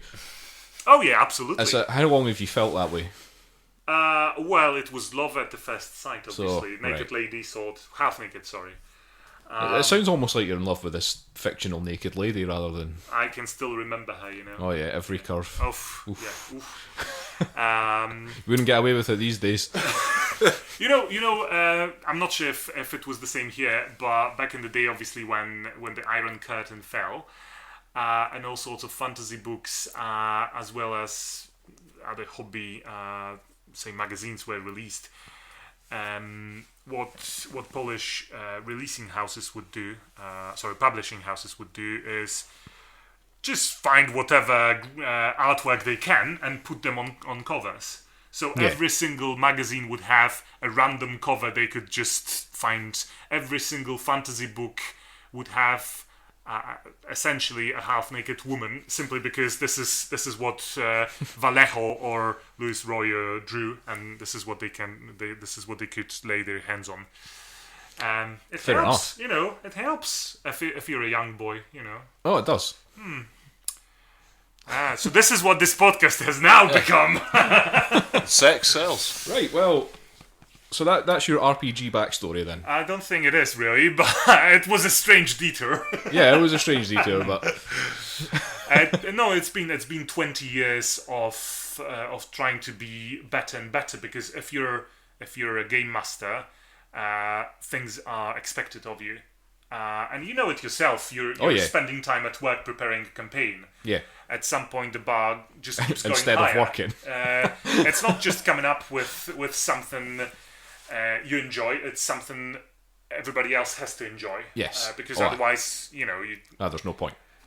Now, I was in a position when I didn't have to particularly keep an actual group of players, because there was a bit of a rotation. People would join, some people would leave. I would just keep doing it, and I didn't have to worry about not having players as such. Whereas RPG, just like in case of board games, but with RPG probably even more so, you're gonna have players, or you're gonna have game masters really just needing other people to enjoy this hobby with. Yeah. And for board games, I suppose you can just go to, especially nowadays when those people, when those places are actually around, you can go to a board game cafe and easily find people to play with. Whereas RPG requires at least some amount of trust, and possibly, if not, friendship, then at least you don't want to play with strangers. All sorts of awful things can happen after stories. So there's some amazing horror stories, really entertaining for people to read. But outsider, if you were to experience that would be terrible. But just random meetups with people for RPG sessions, and so I was lucky enough always to be in the center of it, rather than attempting it and trying to fight my way through it in order to enjoy myself. Cool. That was brilliant. I mean, your backstory is it's a lot shorter, Euan. I mean, I've always had a kind of strange interest in RPGs. Like, I remember even when I was even a young teenager, I think that was the first time that I bought an RPG rulebook, which was the Cyberpunk 2021. Now, that was about one of the best games ever, really. I was about 15 when I got that. I think I got it second hand off eBay. And it was still in fairly good nick. I've still got it. Yeah.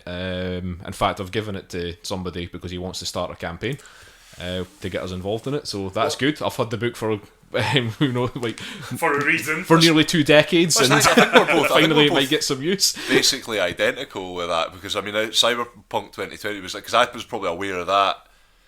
I think like somebody I was like, what is this? Yeah. It had to be explained to me in terms of Dungeons and Dragons, at which point I went, what are you on about? And they had to explain what Dungeons and Dragons was.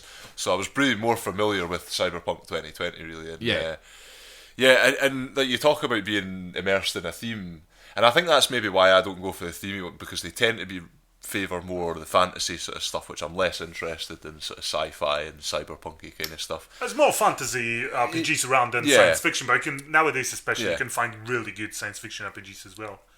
But we just sat I remember with this book one day, I think we had a sleepover at mates, we were all just like going through this, like, what, like, coming up with what is this? Coming up with like ways of like, oh, what, like we're going to give this character this and all this sort of stuff, and we never really got around to playing the game. But your imaginations were completely fired up by them. This is what it is. And I was thinking about what this character was going to be like that was going to play in it for ages, and sort of a character that you never got to use. Never actually got to use or anything like that. But I was quite satisfied just with the idea of, because we got some inkling of how the game played that you could kind of imagine it. But I did the same. I mean, when I got that Cyberpunk 2020 rulebook through, I sat and read through some of the bits, and I was like, "This is incredible!" Like, you could actually just sit and create a person in this completely fictional cyberpunk world that had sort of all sorts of skills and abilities, which gave them some sort of flavour, and you could then tack some personality onto that and stuff. And yeah, you're right. Your imagination does start firing. But it's just, when we're that age, it's like really getting a group together that'll like keep playing and, having somebody that'll run it. It was difficult, and it's probably why it never really came about. I probably would have, if I knew somebody that was actually running these games, I probably would have got involved, but I didn't go to that kind of school.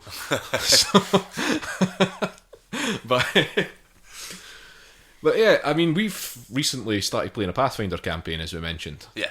So we finally, I bought the Pathfinder rulebooks a couple of years ago, the base rulebook, and then I just decided we'd start something up. And we started something, and we had a bit of I think it was a year-long hiatus in the middle there. There's been several lulls. Yeah, which recently we have picked up on again. We've managed to start playing again. But I'm actually quite enjoying it. But you're right, Pawel, like, being a games master is a lot of work. Like, you do have to put some amount of effort into it. And I think because we're playing a really mechanical game, which you mentioned earlier, I've really got to think about how the mechanics are going to work. Like, if I'm going to give somebody some treasure, I've got to think about, well, how's that treasure going to affect the game itself? And if I give this person this ridiculous sword, they're going to become overpowered. I can't do that. Even if I want to, even if they want it. Like, you can't. So yeah, we're playing a much more mechanical thing. It's much more limited by the rules, but I think I enjoy that. Yeah. I think that's something that, because I like rules, I like that's why I like board games. I like being limited by the structure that's within it. I have no qualms of people sitting playing make believe. Is basically what it is. Absolutely. Because that's like what you're doing is just totally narrative. It's an advanced make believe, it is. And people do it ever since they learn to speak in kindergarten. Yeah. Yeah, totally. What's kindergarten called in this country? Nursery. Thank you, nursery. Yes. When Poles learn English, they really learn American English, so some words just stick. Nursery then, and at some point, make believe is obviously not enough. You need to introduce some structure in order to be able to invest in this imaginary world and adventures. And the way you do it is actually the way to do it. This is why RPGs exist. This is how they should be played. Yeah. I was just the direction my interest went was more into it's almost like book writing actually. I was interested in backstories. I was interested in plot twists and character arcs and stuff like this, which is what normally a novelist does. And you're gonna have lots of people that obviously read books for the sake of for the fact that it tickles their imagination as well. There's gonna be people writing fan fiction after that. Any person that writes a fan fiction would enjoy RPG. I'm sure of it. Yeah. Because I mean, like when I called it make believe, that makes it sound kind of childish. But I mean, another way of looking at it is to say that you're basically just making a story together. Oh yeah, right? Absolutely. It's really just it's no different from collaborating on making a fiction book or something like that. It does feel like a collaborative effort as well. Yeah. It's not Children's you as the game master are not completely divorced. It's not an antagonistic relationship. And I think that when we started playing it, there was a lot of sort of like people kind of looking to me to get the story going. And you do, as the games master, you do have to get the story moving. You have to keep it going. Yeah. You have to make sure it's going somewhere. But I've started trying to like put the ball back into your court, like into the player's court, just sort of saying, right, okay, I'm not going to tell you what this person's like. I'm not going to tell you what this location's like. You tell me what it's like. You tell me where you are. You tell me who you're talking to, and then we can take it from there. Very good. Aye, and that's something that I've learned because people just looking to me to do things, it then just becomes only my imagination that's doing stuff. You'd that's rather pointless. completely destroy your own scenario, whatever you've prepared. Oh, totally. If you see your players take initiative, this is priceless. If they actually act out their characters' goals, this is what you want. Even if those goals just wreck whatever you prepared, your players are enjoying themselves more than by following whatever arrows you could introduce yourself. And I think that's a golden rule. Yeah. And I think you have to give players a space to do that. Yeah. You can't just control everything yourself, because then it just becomes, this is only you that's doing this. And that, like I say, that's pointless. Same with video game, yeah? In the end, you're going to have video games that pretty much hold your hand all the time. You'll find that you enjoy them probably less than a game where you may have just played through a tutorial in Skyrim, but then you're told to go to a village, so you turn left and you start doing something completely else. We all do that. We've all done that. There is a reason why Skyrim is called an RPG. Yeah, and I got nowhere in Skyrim in terms of the main story. I've never finished the game. I think I went up that loved mountain and then spoke to the monks or whatever they were, and then just went, nah, I'm off to go and punch some chickens. See, I played about 50 hours of that game, and I'm just sitting there. What mountain with the monks? Yeah, exactly. No, sorry. I think I did go there. Everybody goes to the monks. I'm done with this. I'm going to go back to mucking about. But that's good, but the thing is that the game gives you that space to do it, and that's why those games are so popular. Yep. Because you've just got the freedom, and there's a big immersive world there that you can just go and do what the hell you like in. Yeah.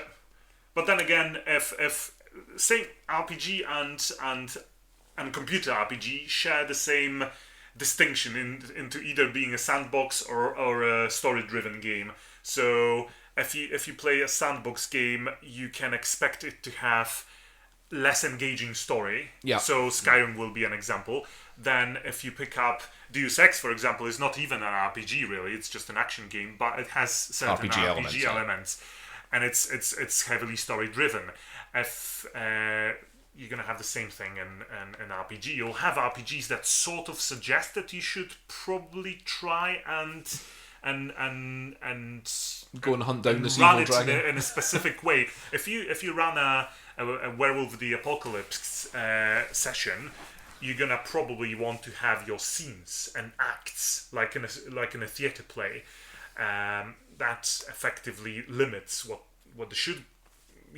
What a sandbox adventure would be, where players just decide, let's go left and do stuff. They can if they want, but you want to create an environment and a certain sense of dramatism to have them do things that you expect them to do, and then you can create an actual an adventure that has a very dense theme, as opposed to a sandbox, which is probably usually a bit more relaxed.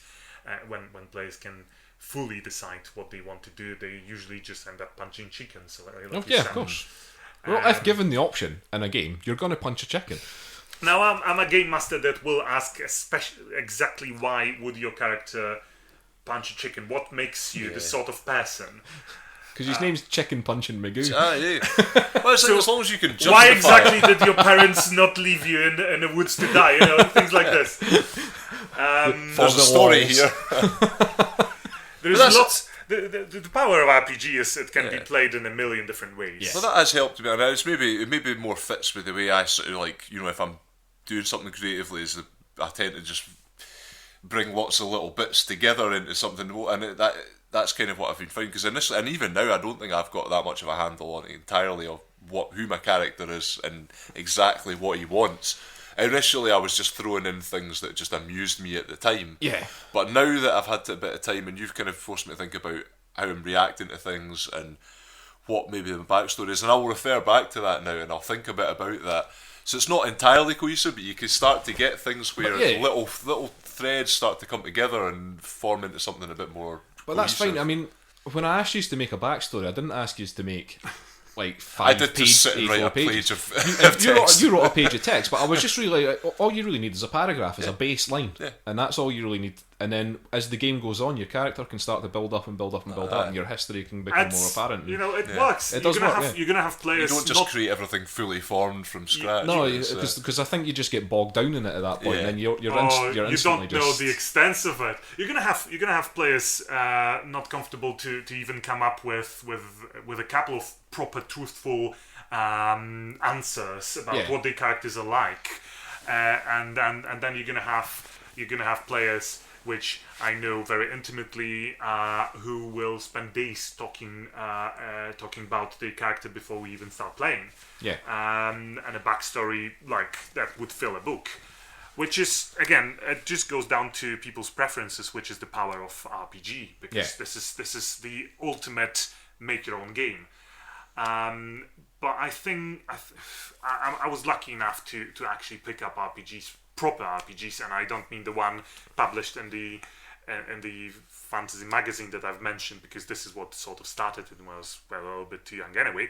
I mean Cyberpunk 2020. This was the first mature RPG, which tells you not only what your stats are, or if you pick up a D&D book, then your character is essentially a number of stats and a combination of whatever class and race, plus potentially an alignment. An alignment tells you everything you need to know about your character.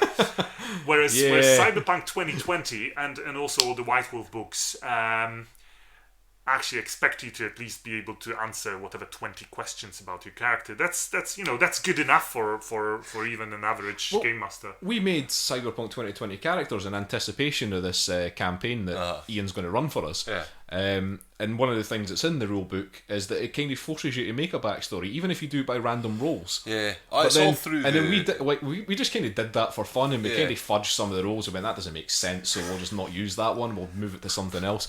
But then we did start to build up a sort of cohesive story that would actually work for your character, and I think that's good that they've done that in the Cyberpunk 2020 book to sort of get people to. It was amazing. Yeah. For a game that supposedly is all about shooting people, I remember being in high school and being so impressed with the depth of it. Yeah. And to this day, even though White Wolf games were supposed to be these absolutely extra mature games about emotions and dramatism and symbolism, I find certain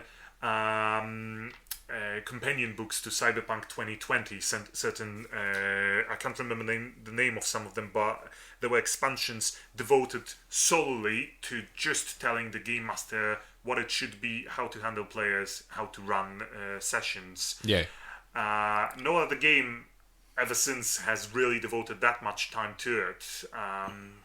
So thank you very much, Jackson Games, I think it was. I think so, yeah. I think it was, aye. And the father of Cyberpunk 2020 is still with us and is creating Cyberpunk 2077, which is going to be so awesome. Cool. Okay, well that was some good chat about RPGs there. I just want to say I'm actually touched. That was quality and quantity. Yeah, well, yeah. I actually quite enjoyed that, and I'm worried that actually this might start becoming a permanent thing, so let's slag off Pawel for a while. Here we go. Refer to the sheet. Pawel, you're like Twilight, you exist, but nobody normal likes you. I've already done that one, man. All right, sorry. Even listening to me. I couldn't understand you because of your accent, though. Oh, yeah, well, then, thank you. That makes it right. How about this one, then? Have you done this one? You should be called Fonzie because you made the podcast Jump the Shark. I've not read that, yes, but admittedly, this had to be explained to me because I've not watched this particular TV show. In what way have we jumped the shark? Or is it just by having Pawel on? Yeah, I think so. But then the analogy kind of breaks down there because Fonzie was on the show a long time before he jumped the shark. In your face! You're the Jared Leto to the Heath Ledger and Jack Nicholson. You know what? Nobody can beat Heath. That's true. Yeah. Okay, so let's. That's fine. I can take it, man. Let's move on. So we're going to talk about how people can actually get into these various things, and we'll keep this reasonably brief. Because let's face it, you wanna. Yeah. So if you're not into RPGs, or you're not into board games, or even if you're not into video games, you should. Well, we're not saying you should, but there are certain entry level things that you can get into. Because it can be quite a confusing world. The board gaming world, I don't know. Where do you start with that? Who knows? I've no idea. That's a strange one. You probably walk around and just notice things. But it's the same with RPGs as well. Where would you start with that? So, in fact, since we've been talking about RPGs, let's start with that. Let's go. So, like, if you were to say to somebody that wanted to get into some sort of RPG, what would you recommend to them? And then people will start asking, do you mean D&D, yeah? Because in the end, this is common knowledge. RPG to most people that don't know about RPG is just D&D. It's just D&D, but... Well, let's talk about, because everybody knows about D&D, all right? Now, from what I've heard about the most recent edition of D&D, which is the 5th edition, I think. I believe so. That's actually quite accessible. It's actually, they reckon it, well, there's a lot of people who have been singing its praises, especially after 4th edition, which people did not like. I'm just going to say, people don't like 4th edition or like 5th edition because they've seen all sorts of different editions and they can compare. For a person that's just about to pick up an RPG book or game and start enjoying it, or for a person that just wants to start enjoying a new thing, you really have to just answer a question, what do you look to actually gain from it? What is it that you're really looking for? An RPG is just an interactive adventure created by somebody that you take part in.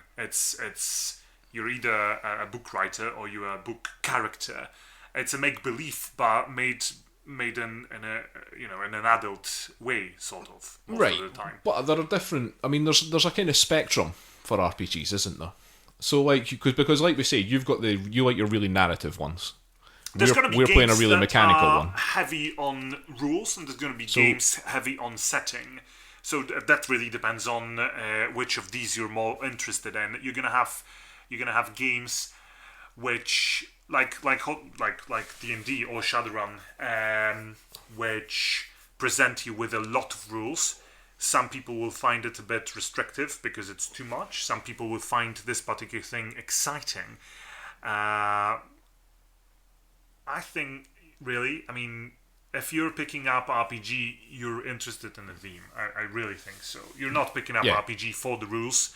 There are other hobbies for this. You're picking up RPG because you want to be Commander Picard on an Enterprise, or you want to be Harry Potter. You mean Captain Picard, not Commander Pickard? I've decided to demote him. Good Lord. Sergeant Pilchard.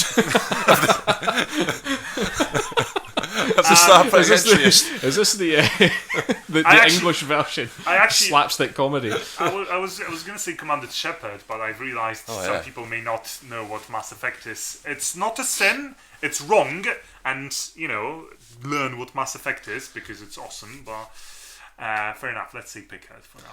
So basically, your recommendation for RPG is find a theme that you like. Well, yes. I mean, if you want to read a book, you're interested in what's in it. Yeah. You're not particularly interested in how many chapters there are. If you want to watch a movie, most of the time you'll watch it for what's in it. Sometimes, if you're a connoisseur, you'll watch it for actors in it, even if you don't particularly care for the genre, or you'll watch it for the director if he or she is particularly good at their job. But most of the time, you're watching something because you really like romantic comedies or you like horrors. And RPG is really just that, which is, RPG is what you'll make of it, but it gives you the power to do it.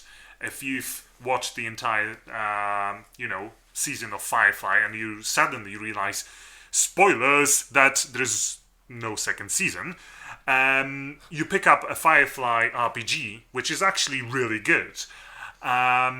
And you continue the adventures, or you create another crew, and you play in a similar way. So, this is what you make of it. But in terms of games being harder or easier to pick up, I think the rule of thumb is don't go for advanced editions. Because if there is a game that has version 5th, that means it has a huge demanding following of people that expect, nerfs and buffs. Just corrections, amendments. You're gonna get a book that's aimed probably at long-time fans. So pick up anything. There's so many different, intriguing, amazing RPGs coming out nowadays. Thanks to Kickstarter, thanks to other crowdfunding things, thanks to simply the fact that internet brought RPG community or board gaming community for this matter together and enabled this. And you'll find that every single RPG book will tell you how to play it, how to game master, how to create your characters, what to focus on, how to have fun. Every single book. And I'm gonna say most RPGs are much easier to learn than most board games, simply because in board games, if you actually don't know all the rules, you're not doing it right, no matter what. I might like board games for their themes, but even I know that if I didn't care for rules and say X-Wing, and I just figured, let's just push some ships on a star map and say pew pew pew, then it would quickly cease to be fun. So in terms of RPG, as long as you stay away from Legend of the Five Rings version, I think 4 now or 3, which will be aimed at fans that have been doing this for 20 years, you'll be quite fine. Just make sure you pick something you really like. Cool. Yeah.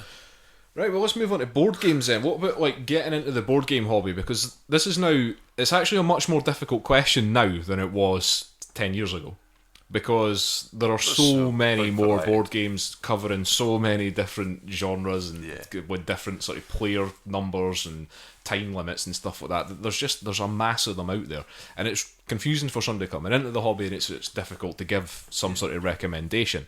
See, I think Pawel's right in the idea that if it's something theme wise that you're interested in, chances are you're going to enjoy it. I'm going to say though, my wife, for example, similar interests, doesn't really play board games as such. Obviously plays RPGs. So in case of board games, it's really not that easy. And I actually find it quite fascinating that board games have grown as much as they have, because right now this is actually a very big topic. And good luck filling the time that we have left in this episode. Because mechanics, as you guys said, very important in this particular. But I do have some recommendations, because board games are run by their mechanics, by their rules. Yeah. Okay, now that's what makes them different from RPGs. Essentially, that's absolutely. It, really. And tend to be that board games will have some sort of fixed time limit on them as well. So if you're looking for something that's just quick, easy to play, and is different from the Monopoly thing, but is kind of similar feel, just forget about Monopoly. Yeah, there are some games out there that I could recommend. Things that I've played personally. One of them being Ticket to Ride. Now that's a classic one that comes up a lot when people are asking about what they call gateway games. It's easy to learn, it's easy to play. It's a train game set in a map of America where you're basically just putting trains on a board and then you're trying to fill tickets by linking places up and blah blah blah. And it's a sort of set collection thing going on, so you're matching up different colours of train carriages and things. Yeah. It's a good family game, okay? It's solid, it's one that's lasted a good few years. You tend to find that with board games that they kind of come along, there's a bit of hype around them for, a few months, and then they fizzle out and disappear. Well, Ticket to Ride's got a kind of like you say, that family audience. Yeah, definitely family audience. And it's had a lot of time sort of bedding in as that. So it's not coming in the same way that a lot of Euro games were, with a sort of slightly odd theme. Yeah.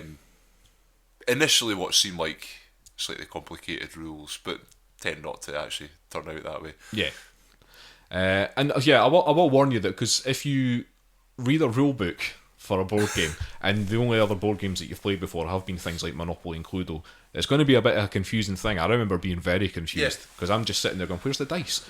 But and obviously there aren't any, so you've got to be aware of that when you're doing it. Another thing is, one of the games that arguably kicked off the big explosion of board gaming, which started in the late 90s, was Settlers of Catan.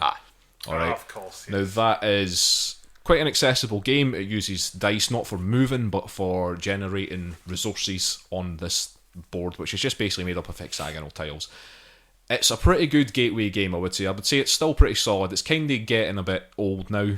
It's nearly 20 years old now. Yeah. I've only played it a couple of times. It's one that I always find a bit odd when people. I mean, I understand it's it's been around the block a while, and people are sort of.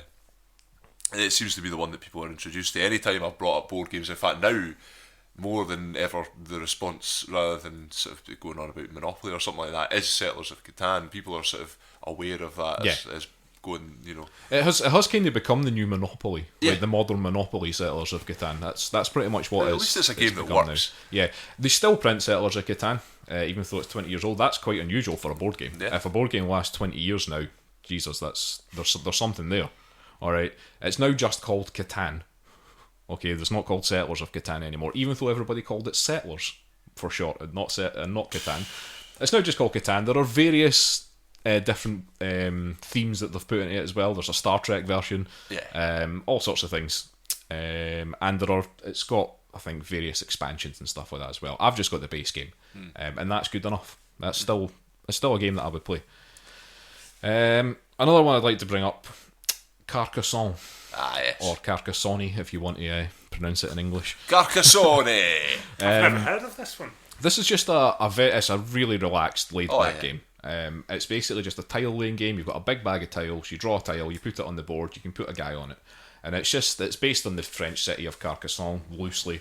And you're basically like, there's bits of cities or there's bits of roads on these tiles, and depending on where you put your guy, if you put him in a city, he's like a knight or something like that. If you put him on a road, he's a thief or something. If you put him on the grass, he's a farmer.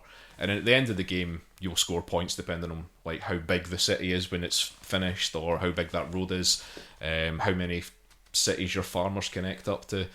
You can also, there's cloisters, which are basically you put monks in them, and you get points for the tiles surrounding that. It's really laid back. You can just chill out, play it in half an hour. It has a shitload of expansions, absolute shitload of them. So you can really, I've got the base game and a couple of the expansions, and I'm happy with that. I'm not going to expand it any further than that. I just think that it's fine the way it is. Yeah, the version that I sort of play with you when I've played it has been ideal. I wouldn't add or take away out of it, because the stuff that's added into it kind of just makes the game, really. It sets it up nicely.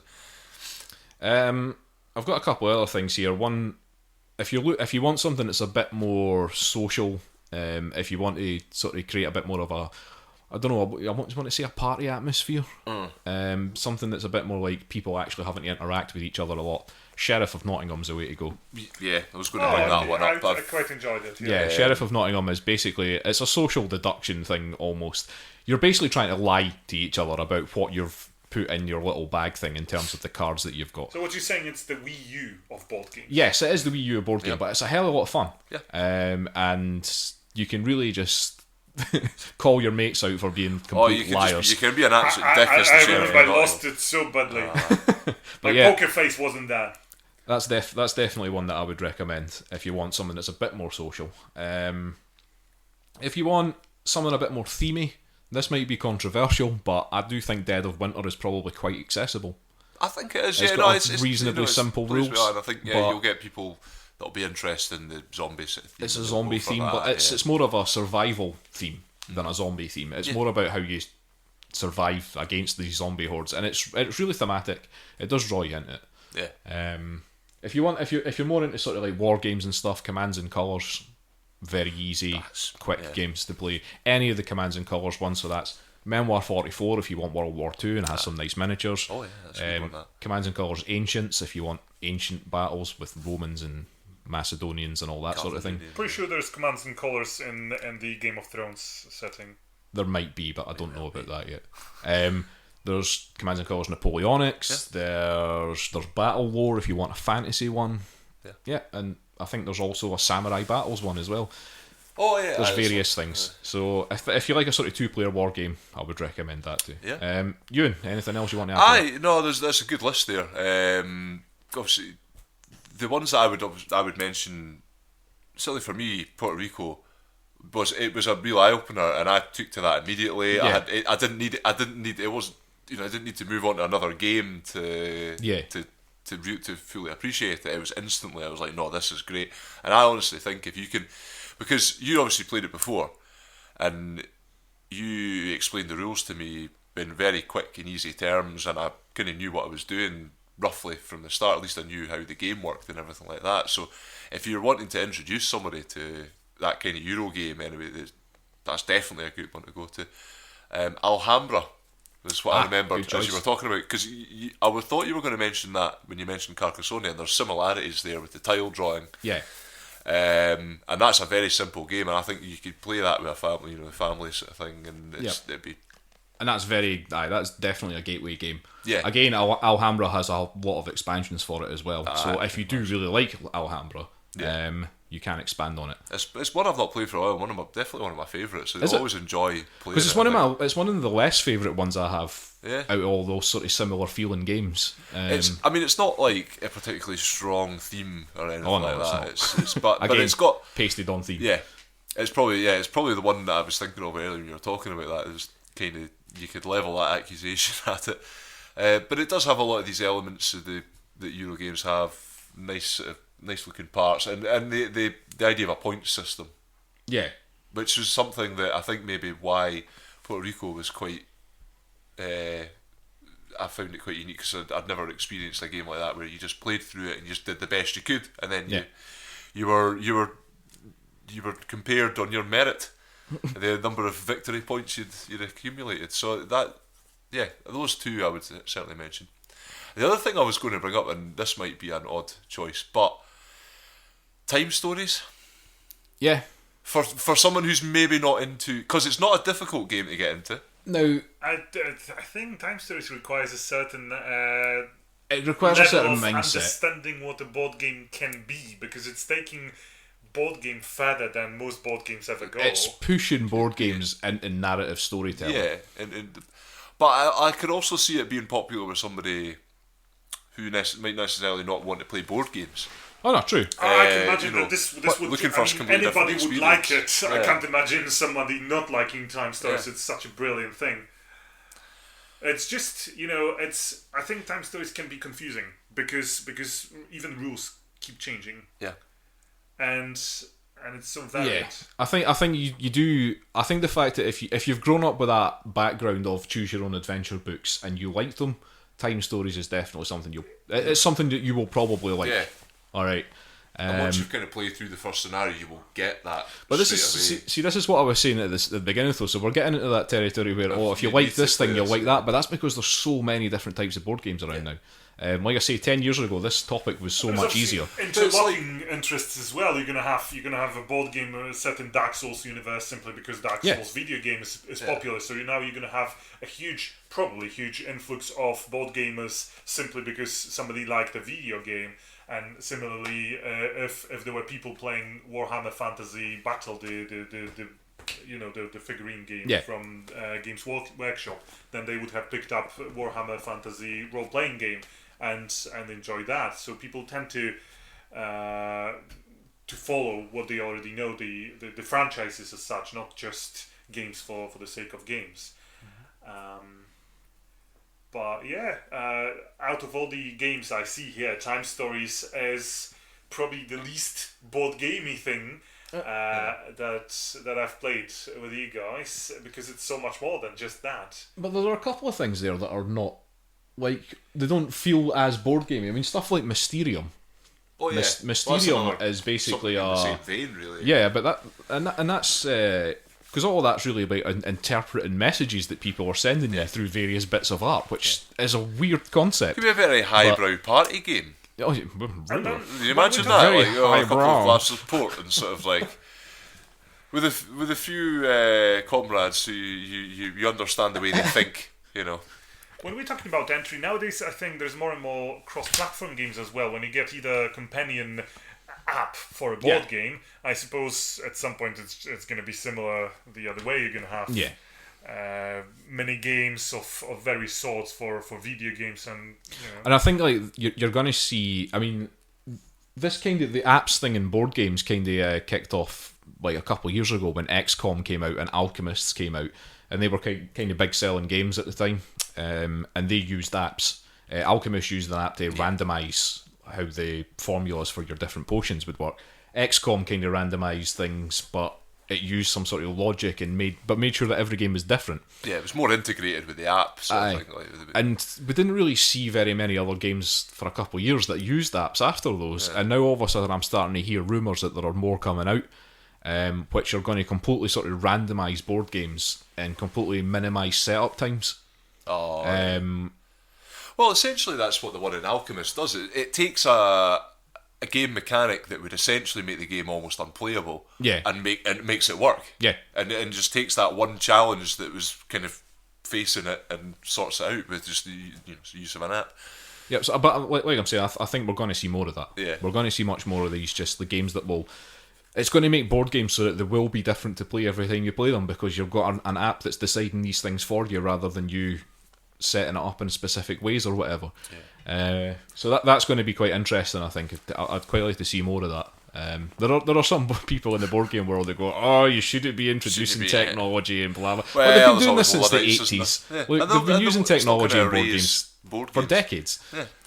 But you need that if you're running an RPG session, you need your soundtrack just to introduce an extra mood. Then you're gonna have some role-playing gamers introducing cosplay and labs and stuff like this. So there's always the atmosphere does help as well. I mean, stuff like Escape.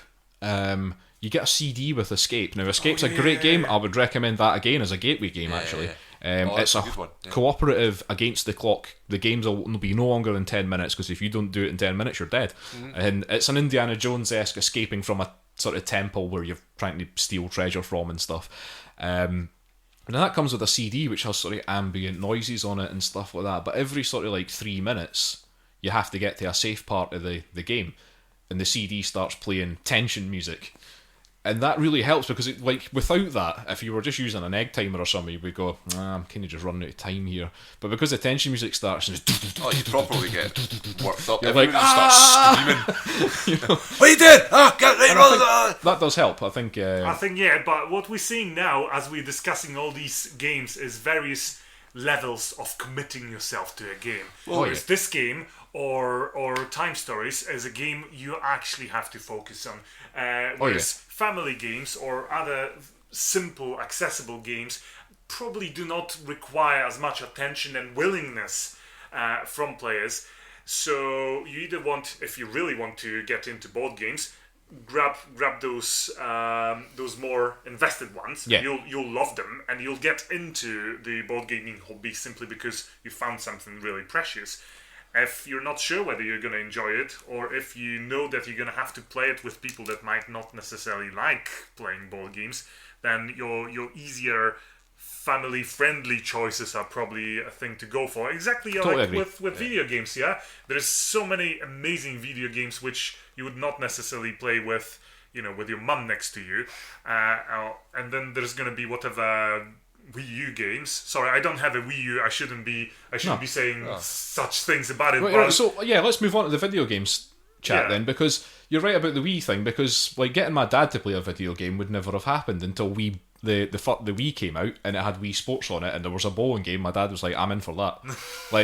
And there we go. So that's an accessible game for family. Like the Wii is probably the classic example of that. Of a party game. Of a party console, basically, getting people into playing games. But there's now, I mean, just in terms of video games, that's the thing that, you were saying there before, almost anyone can consider himself a gamer, and that's the kind of audience for video games is completely fragmented. It's not like maybe when we were growing up, it was one thing. You were people into playing game, Legend of Zelda, and you played whatever games came out. It's not like that anymore. You might not be aware of a whole section of gaming, and whereas maybe board games are sort of have always had varying degrees of how they probably. I mean, it's now exploding, so it's interesting to see how it's going to look in a couple of years.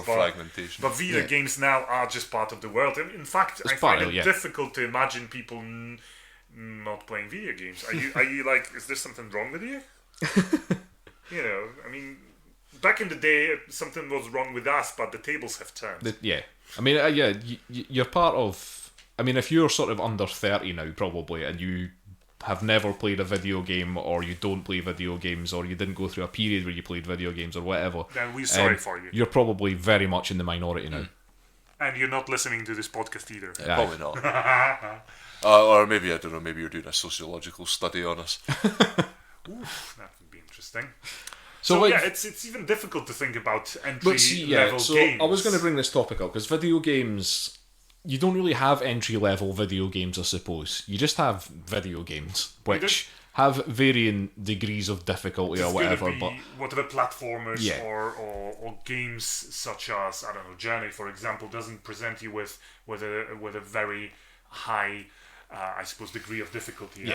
Whereas if you play Deus Ex, for example, which isn't a particularly difficult game, but still, I know for a fact that my better half, who absolutely loves this the story and the genre, plays it for the story, and she has to try really hard simply because she doesn't play video games often. She plays it for the story, not for the fact that it's a video game. But you won't start your video gaming by saying this Dark Souls looks cool, let's play some Dark Souls, because that's just gonna crash you and you won't ever touch a console Yeah, again. but the thing, this is the point that I wanted to make, was more that, like, video gaming, when people think of video gaming, I think they think of people sitting down playing guns and shooting people and that kind of thing, right? And that's for a person that doesn't play video games, that's the kind of image that would come into their mind. It's just shooty, this is the exact person that during commute plays whatever Clash of Clans or whatever it's called. Totally. Yeah. But I think that, but this is the thing. I think it's more about, like, if you make people aware that there's more to gaming than that. All right, because I don't sit and play stuff like Battlefront or anything like that, or Battlefield, or whichever one it is. I just don't. I'm not really that into first-person shooters. And yeah, but there are so many other games out there. Like Overcooked is hilarious, and you could probably get the vast majority of people to have a go at that. Yeah.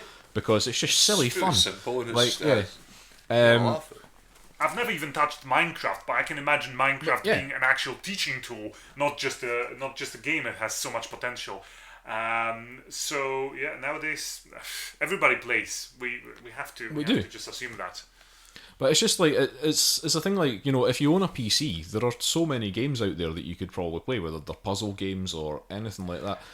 It's gonna be even, you go to Steam and you'll see manga, visual novels that are really not even video games. They essentially a manga comic book where you get to click a couple times to affect the course of the story. But technically speaking, it's a video game as well. It's on Steam. And so there's going to be people that don't normally think about themselves as let's shoot some Germans in Call of Duty, but they will want to see what's happening in this whatever Japanese harem full of easily accessible girls, which is what apparently manga is all about. So many different things. Yeah, totally. I mean, I suppose the point we're making is that you're probably already a gamer, you just don't realise it. And it's probably easy to expand upon that. And I'm not like, and that's why we're here. Yeah, but we're not saying that you should, like, totally just like go and spend loads of money on video games and become a gamer just because you've suddenly realised that yes, Clash of Clans is a game. But we're not saying that at all. We're not here to force you to do anything. We're just saying that, like, have a look out there. There's probably some stuff out there that you would get into. Yeah. And definitely check out Steam. There's a lot of crap on Steam. There's a hell of a lot of crap on Steam. It's becoming more of a thing on consoles now. It's easier just to browse, shop online with your console. So there's a lot more opportunities for people to pick up things that are a wee bit out of the ordinary, or it's more suited to their taste. Gaming might be less accessible simply because you're gonna see so much crap there, but you're gonna see absolute nuggets there as well. Whereas consoles are probably those bigger titles. There's less titles on consoles. They're more publicized, I suppose. Yeah. So basically, your answer for getting into video gaming is we don't have an answer. Look yourself. You're already in it. You're probably already in it. Yeah, that's the answer that we've got. I think the point that we're trying to make is that a long time ago we would be a minority, whereas now we're the kings of the world. The whole world's at it. We're just on top of it. Yes. Yep. We're a podcast about gaming. You know what? That's we're the cool guys now. Okay. So this has been our birthday bash bonanza box social. It was nicely. I don't know. Casual. I feel so much better now. Not that I felt bad before, but a lot of catharsis from you. So that was good. Yeah. Very revealing stories.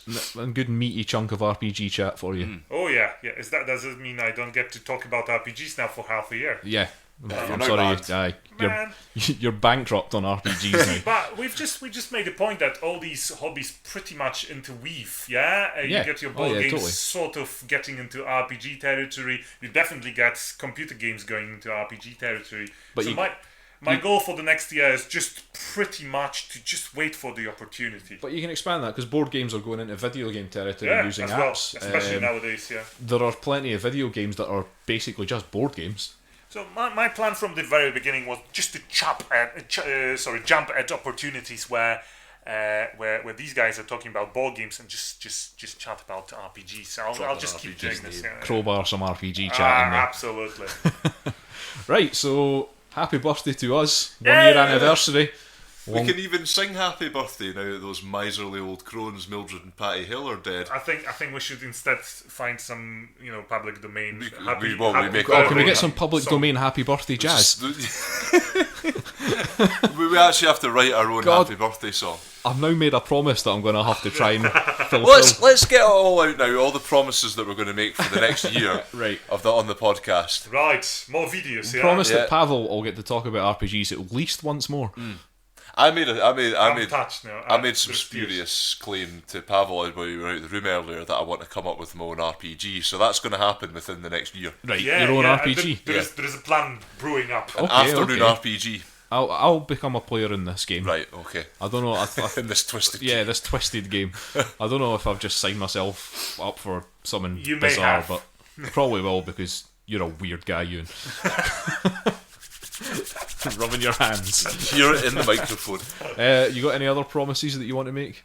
I might be hit by a bus on my way back home, so I shouldn't. Please promise that. No, if you promise it, hopefully there's it'll be. Not many buses around at this time of the day or night, so hopefully not. But if I die, it's been nice. At least we've had one, our first large and unnecessary anniversary, which is also, I understand, what was the word? Bash! Bash, yeah. But it's a bash. Birth of Versa Bash, something like that. I can't remember the word that we came up with. Anyway, so thank you for listening to our birthday episode. It's been a nice casual chat there. There's some good chat there. Some good well done, lads. I think now that we have it out of the system, we might just, in the next episode, just focus on actual proper titles again. Yeah, so we'll go back to normal for next episode, which will be out next week. We might... I'm in London. Sorry. Which will be out next week. Damn it! I want to talk about Deus Ex. Can we not take another week off so we can go back to our previous schedule so we can come out of this phase shifted universe that we're currently in at the moment? I don't know. We might have to do that the week after, actually. All right, fair enough. But as long as it happens eventually. Listen, there will be an episode out next week. Okay. I don't want to be stuck in this parallel universe forever. Right. Make sure to talk about RPGs when I'm not here. Sure thing. Okay. I'm sure we can sort something out, Pawel. Okay. Right, so let's do the internet. So if you want to email us, if you want to slag us off for this episode that we need just more made, abuse. Yeah. For the hubris. Or if you have a question, if you want to send Pawel more abuse, just email us at firstplayertoken@gmail.com. So that's FIRST player token. If you can find us on Facebook, you can find us on Twitter, you can find us on SoundCloud, we are on iTunes, we have a YouTube channel. They're all First Player Token as in FIRST, except for Twitter, which is 1ST player token. He's almost doing once player token. You're almost doing it musically now when you're going through the I've got little beats here. Yeah. Should do one of those jingles. 0845. Let's never do that. My Twitch username is Unnecessary Chris if you want to watch me streaming any stuff, which is kind of irregular at the moment, but I do it every so often. And we are part of the Podnose network, which is podnose.com. It's a whole collection of podcasts on there, which you can listen to and enjoy. A couple of new ones up, I think, recently. There was Are You Movie Mad? There's another movie one up, So plenty to check out on there, along with our 27 and a half episodes, I think. 28 actual things, though. I think 28. Because there's a 0.5, there's this, and there's the 0. Yeah. And then so that's 29 then. 29 episodes. So there's 29 things to listen to on there. Good. We're making our mark on Podnose. True. So, thanks for listening.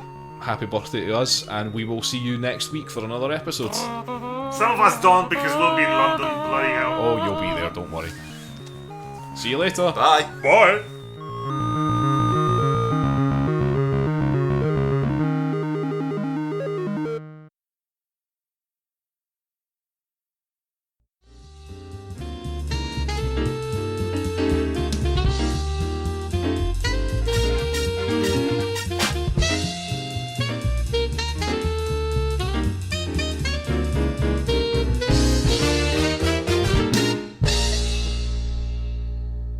Ah, you thought I'd forgotten about it, didn't you?